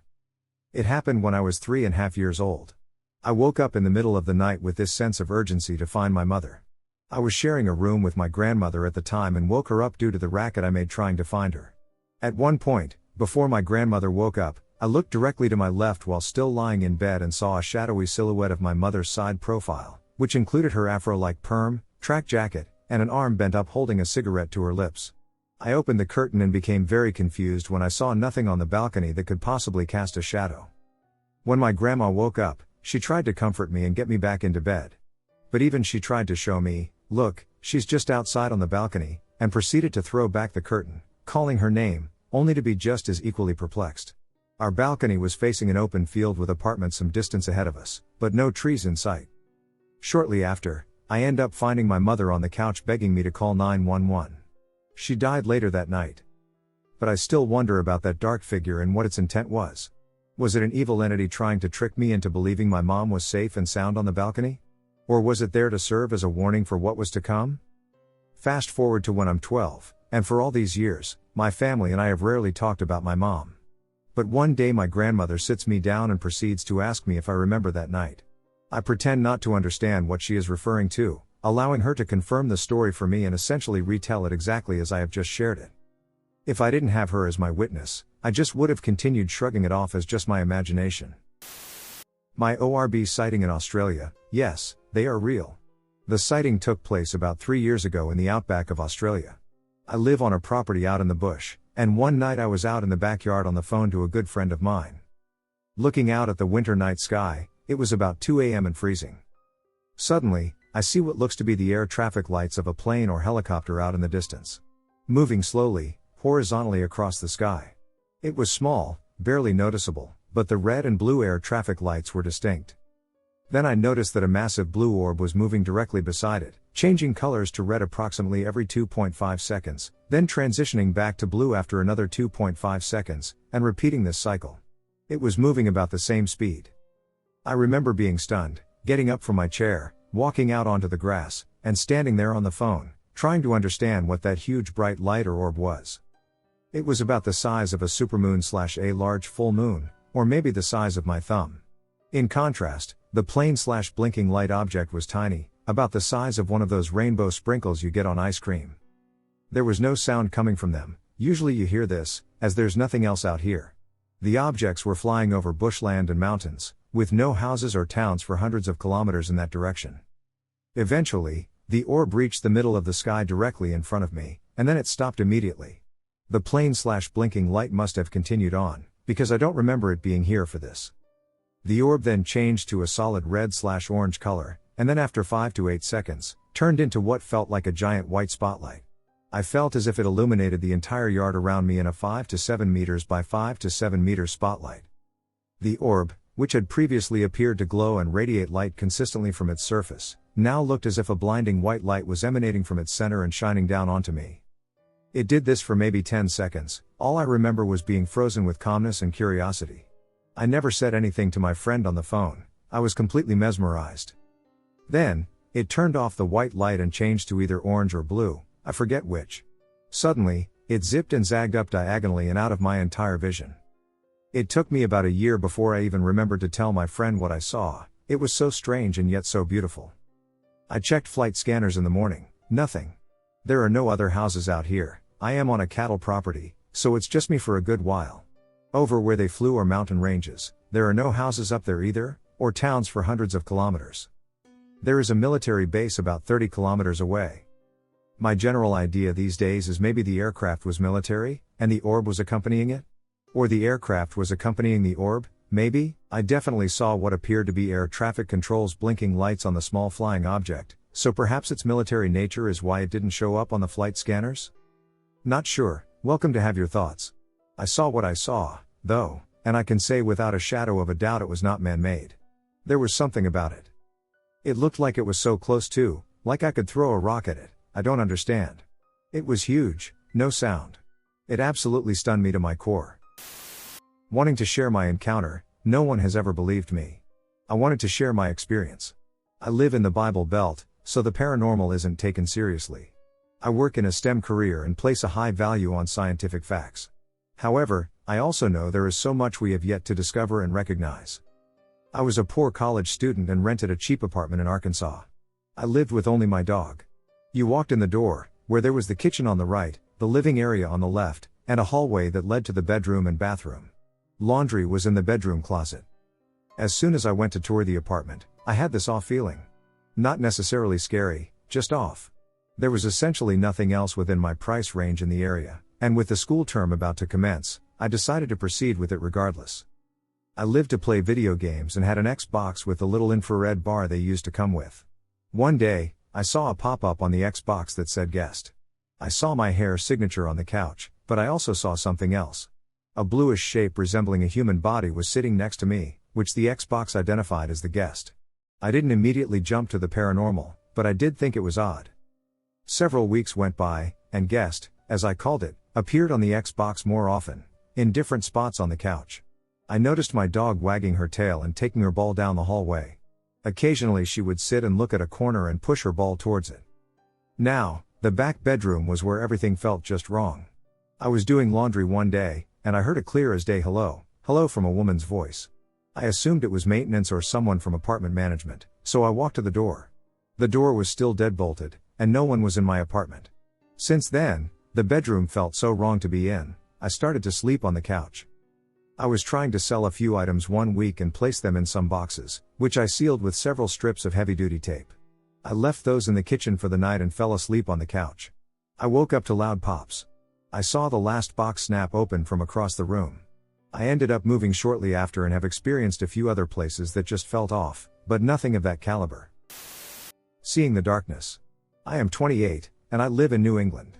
I grew up in Massachusetts, and that's where most of these experiences happened. I studied witchcraft in my early and late teens, and many of my encounters were during this time. I had a best friend named Vic who was Brazilian. I pretty much lived at his house because I was there all the time.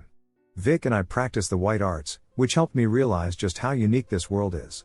Vic's house was roughly 100 feet from a parking lot on his street that led to a baseball park and a small park for children.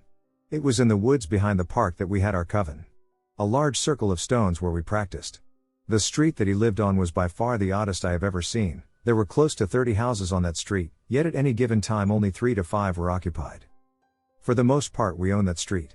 I mentioned that my friend was Brazilian because his nickname in Portuguese was Catahu, which translates to Luigi, referring to the act of spitting, as he often did. It was very common for us to have the house to ourselves, and we would always invite friends over until they began taking our belongings, which led them to stop coming. It was the end of the summer and about a week before school, but still warm. We were eating pizza and playing video games at around 10 p.m. when it started. My friend Vic had a cat named Shadow, and he rarely ever left the house. We started to notice that his cat was chasing and trying to attack something we couldn't see. He would run around and chase something throughout the kitchen that seemed not to be there. We paused our games and began to look around for whatever he was chasing, and then we heard it. From outside we heard what sounded like Vic's stepfather call him by his nickname. We heard from down the street, Catahu. We went outside and looked around but found nothing. We noticed that most of the streetlights were no longer working, so we quickly went back inside, grabbed our knives, and decided to look around. However, when the noise stopped, we returned indoors. A few minutes later we heard it again. This time we stood on his front porch and waited outside, and then we heard it from the parking lot right down the sidewalk from his house. He looked at me and told me that he was petrified that his stepfather was hurt and that we needed to go look for whoever was calling him. After a little while, I decided to join him, so we armed ourselves again and searched for flashlights. My heart sank when we discovered that all the batteries were dead, but Vic had some fully charged torches in his garage, and we also had some extra lighters. We decided to use those and began making our way down the sidewalk towards the parking lot when we noticed the streetlights dimming and going out.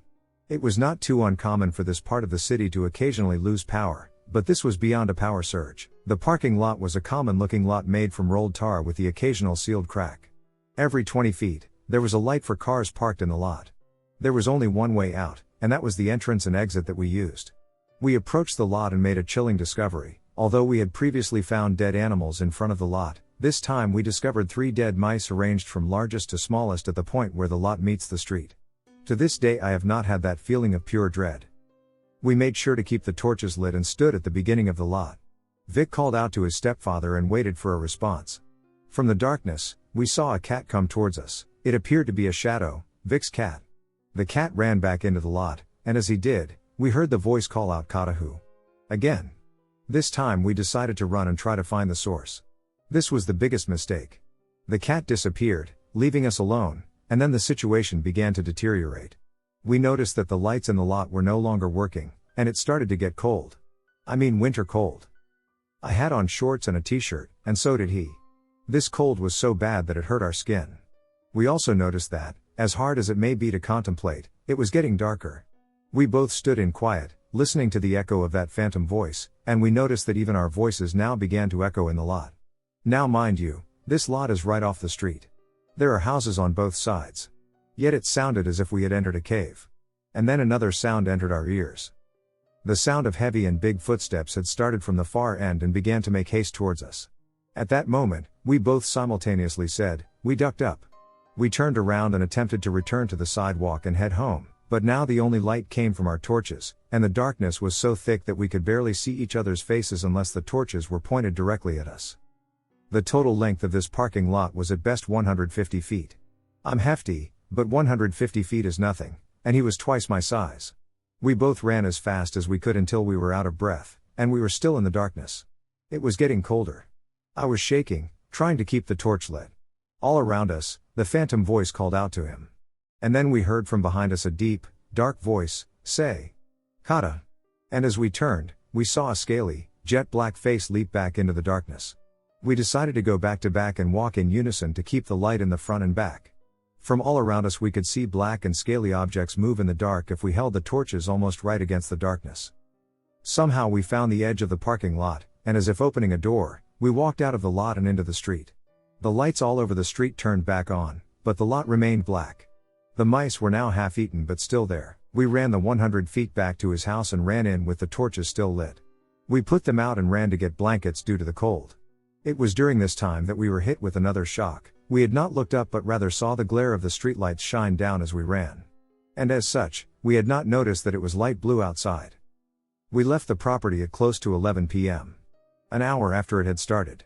When we returned, it was after 6 a.m. The skin on my legs was red from the cold. And as we looked around for extra blankets to bundle up from the cold, we were hit again. As we opened his closet door, his cat Shadow was there sleeping. We had locked him in as we looked for flashlight batteries and forgot to let him out. He was never outside. We slept until maybe 5 p.m., and we were awakened by his brother and mother. Vic asked about his stepfather, and we learned that he was back in Brazil and wouldn't be back until November. His mother and brother were not there long. His mother worked a few hours away and rented a hotel during the week. His brother lived with his girlfriend. A few hours later we were alone again. We realized we were hungry, so we made some steaks and some empanadas. For the next 2 days we never left the house and always had our knives on us. Even throughout the rest of the year, other people in the neighborhood started to notice all the dead animals found in front of the lot. Including a cat. It has taken me many years to open up about my life and the things I have gone through. I do not know what to make of the beings in that lot or the cold. I share my experiences and hope that it will help others. Please feel free to ask any questions you may have. Haunted property. So when I was growing up, I lived in a small 4-bedroom, 2-bath house with my grandmother, grandfather, and 4 sisters. We had always witnessed strange happenings around the house. Weird occurrences included a roll of paper towels flying out of my great-grandmother's hands and a 10-foot shadow inching its way out of the 3rd bedroom. As babies, 2 of my sisters, nearly 5 years apart, mind you, both witnessed and pointed out a black cat in 2 different rooms in the house. What I am here to discuss today is our homemade ghost hunting session. My grandmother's sister came over to babysit while my grandparents went out to a party my grandma set up at her workplace. So we used some amateur ghost hunting equipment that my grandma bought off of Amazon, and we turned all of the lights in our house off, and we walked around with an EVP detector and some sort of voice recorder, and we didn't observe much of anything until we got to my grandparents' room, where there were a couple spikes in EVP, and we thought we really had something, and that was pretty much all we got, so we decided just to sit in the living room and talk for some time. We thought we turned all of the equipment off, and we talked for somewhere in the neighborhood of half an hour. Just as we were settling down and lying back, my aunt noticed that the voice recorder was on and had been recording the entire conversation. Out of curiosity, she decided to turn it on and listen to it as we drifted off to sleep, not expecting to hear anything. Then we all heard a little girl's voice say, "Daddy, make them stop," followed by a deep, gruff voice that said, "Go back to sleep." We all started freaking out because it is very easy to tell if a recording captured anything other than human voices. Every human voice is slowed and distorted to the point it sounds like they are intoxicated, but the voices we heard were clear and sounded like a normal conversation. I am now 14, and we still experience weird or unexplained stuff to this day. This is all true, I have no reason to lie about it, but most people still disbelieve it. I've been haunted my whole life. My earliest paranormal memory is when I was around 4. I woke up in the middle of the night and had to pee. My room was directly across the hall from the bathroom, with my sister's door to the right and my parents' diagonally across the hall, next to the bathroom. I stood in my doorway and looked left and right, as one typically does, even though there were only about 15 inches between my door and my sister's. Left, right, double take left. Across the hall and at the end, where it opened out to the living room, there was a shadow figure. I couldn't see any features, because, well, it was a shadow person, but I knew it was looking at me. I stood there, frozen and staring at it with my heart pounding in my ears, and then it just kind of melted down the wall. Imagine you're standing against a wall and then you bend your knees to slide down to the floor. It was like that, but no sound at all. I didn't make it to the bathroom that night. I moved into a townhouse apartment in Columbus, Ohio, with my friend. This 2-story townhouse had a huge basement, about 3/4 finished, with carpet and everything, and then, walled off, was the unfinished part with the washer and dryer, water heater, and furnace. Also had a laundry chute. Dogs would bark, snarl, and growl at the basement door if it was closed, and they wouldn't go near it if it was open. Not long after moving in, we'd notice pounding sounds coming from the basement. At first, I wrote it off as the water heater or furnace, but it got stronger over time, to the point you could feel it in the floor and pictures would vibrate on the walls. To further disprove the appliance theory, it happened when we were too poor to pay the gas bill and didn't even have heat or hot water. One night, something woke me up, all the way upstairs. Didn't know what it was, but felt like I'd heard something. As I was drifting back to sleep, G screamed shit at the top of his lungs from where he was sleeping on the couch downstairs. Nothing else, he was fast asleep. But it startled me so bad I just lay there, heart pounding, when I realized it was too quiet in the house. Then the laundry chute door outside my room slowly creaked open, which had never happened before. Once it was fully open, I started to hear the pounding, both through the floors and walls, as well as coming up through the laundry chute. It got almost deafening. Then the door slammed shut, and it all stopped. Nothing else that night.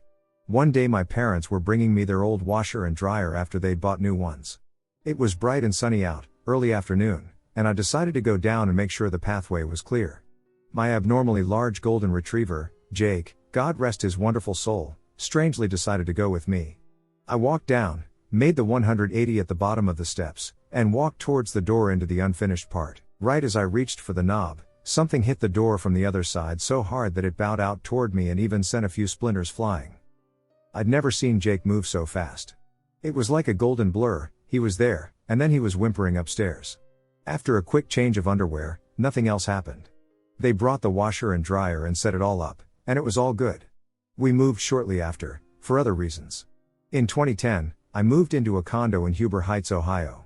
My sister moved in with me for a while since I was a single mom, poor, and she wanted to save money. Immediately, my son, who had never had night terrors before, started waking up all night long, screaming and looking at the corner of his room. I just figured it was a new place, so he wasn't comfortable yet. My sister and I both felt that something was off. We would be gone all day, come home, and notice that small items had been slightly moved, for example, knickknacks turned around so they faced backwards, or curtains pulled over plants sitting on windowsills when they should have been closed in front of them. Additionally, my sister, who was an insomniac and often sat on her laptop on cracked all night, felt as though she was being watched, that she wasn't. Finally, after a month during which my son awakened me nearly every night, I entered his room one day, sat alone on the bed, and said, "Listen, you are frightening my child. Please leave him alone." I felt dumb, but I was at my wit's end. He didn't wake up screaming ever again, but that night, my closet door opened and closed itself. I had the master suite. One whole wall was sliding glass patio doors, and opposite that, one whole wall was accordion closet doors. My bed was between them, about 18 from the closet doors. My boyfriend and I went to sleep, and I was woken up in the middle of the night by a sound, but I didn't know what it was. Nothing happened, he was sound asleep, so I dismissed it as outside noise and turned towards the closet to resume my sleep. I started to shut my eyes when I noticed, in the dark, that the door right in front of my face was slowly sliding open. I jumped back so hard that I literally knocked the BF out of the bed. He was obviously confused and unhappy. He got up on his knees with his elbows on the bed, not fully awake but trying to understand what had happened, when we both saw the door slide closed again. Both freaked out.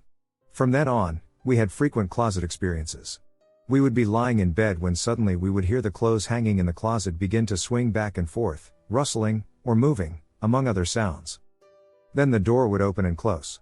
Accordion closet doors are known for wearing out, not sitting properly on the tracks, or being loose. However, these doors were fitted perfectly. You had to push it closed, but it fit tightly once it was. It took a bit of pressure to open them.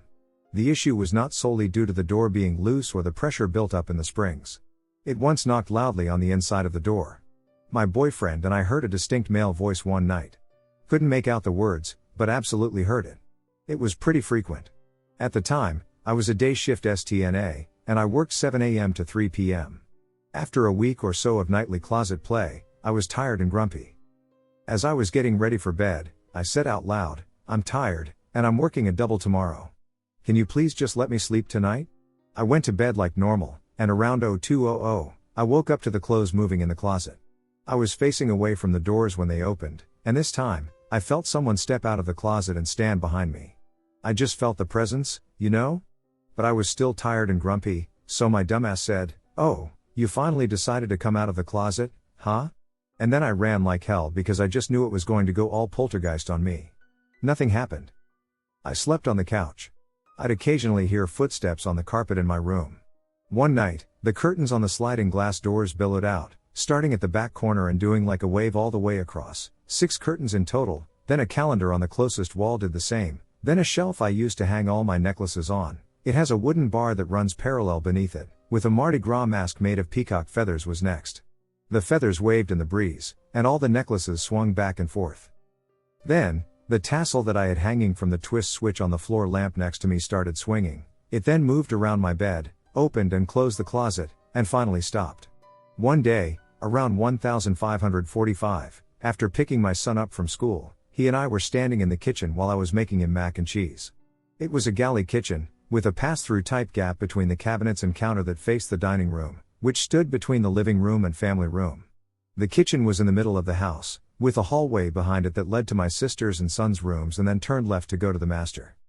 You could circle the kitchen by coming in the front door, going slightly left, past sister's and son's rooms on your left and a storage room on the right that butted up to the kitchen, and then you reached a T, where the master was off to your left and the family room and entrance to the kitchen were to your right, as well as the dining room and then the living room. Alternatively, when you came through the front door, you were in the living room and could walk through the dining room, etc., clear as mud.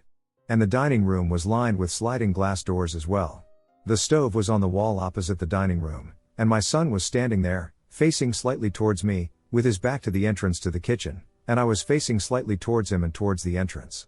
Suddenly, something big moved the entire length of the dining room, which he saw first, as he was facing that way, and then came around the corner, past the kitchen entrance, which he couldn't see because he had his back to it.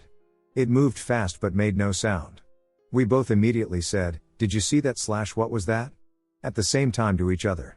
I ran to the kitchen entrance and didn't see anything, then went straight up the hall to the master. I looked the other way as I passed the T to check that hall, and made it to my room just as the closet door was closing. We both saw it, but I saw him because I was facing the doorway. Full-grown man.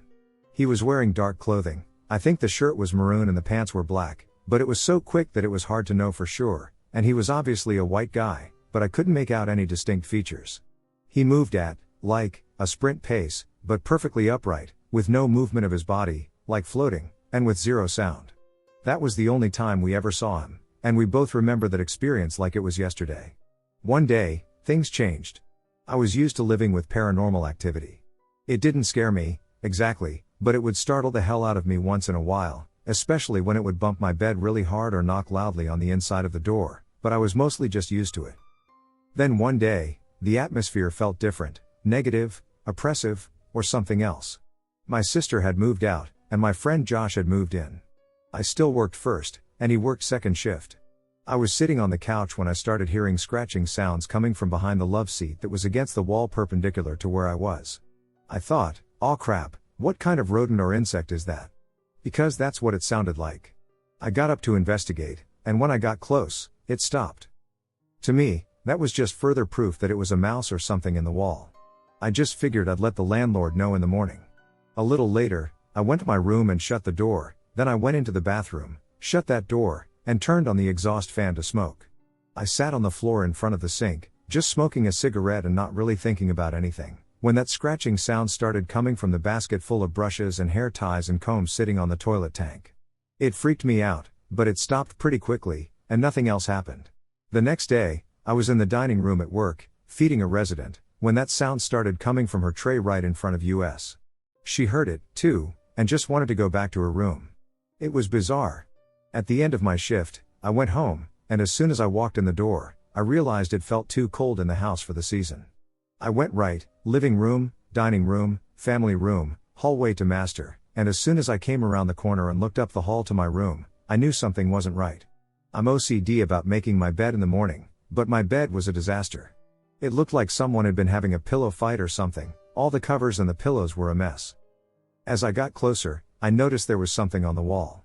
I went to look, and there were tiny little drops of something rust-colored splattered all over the wall by the head of the bed. They absolutely weren't there when I left, and nobody had been home all day. It looked like dried blood. I even called my parents to come look, and they thought it looked like blood, too. Never found any source of the splatters. Eventually it just all stopped. That feeling was gone. The closet didn't even open anymore. But it was a hell of a ride until then.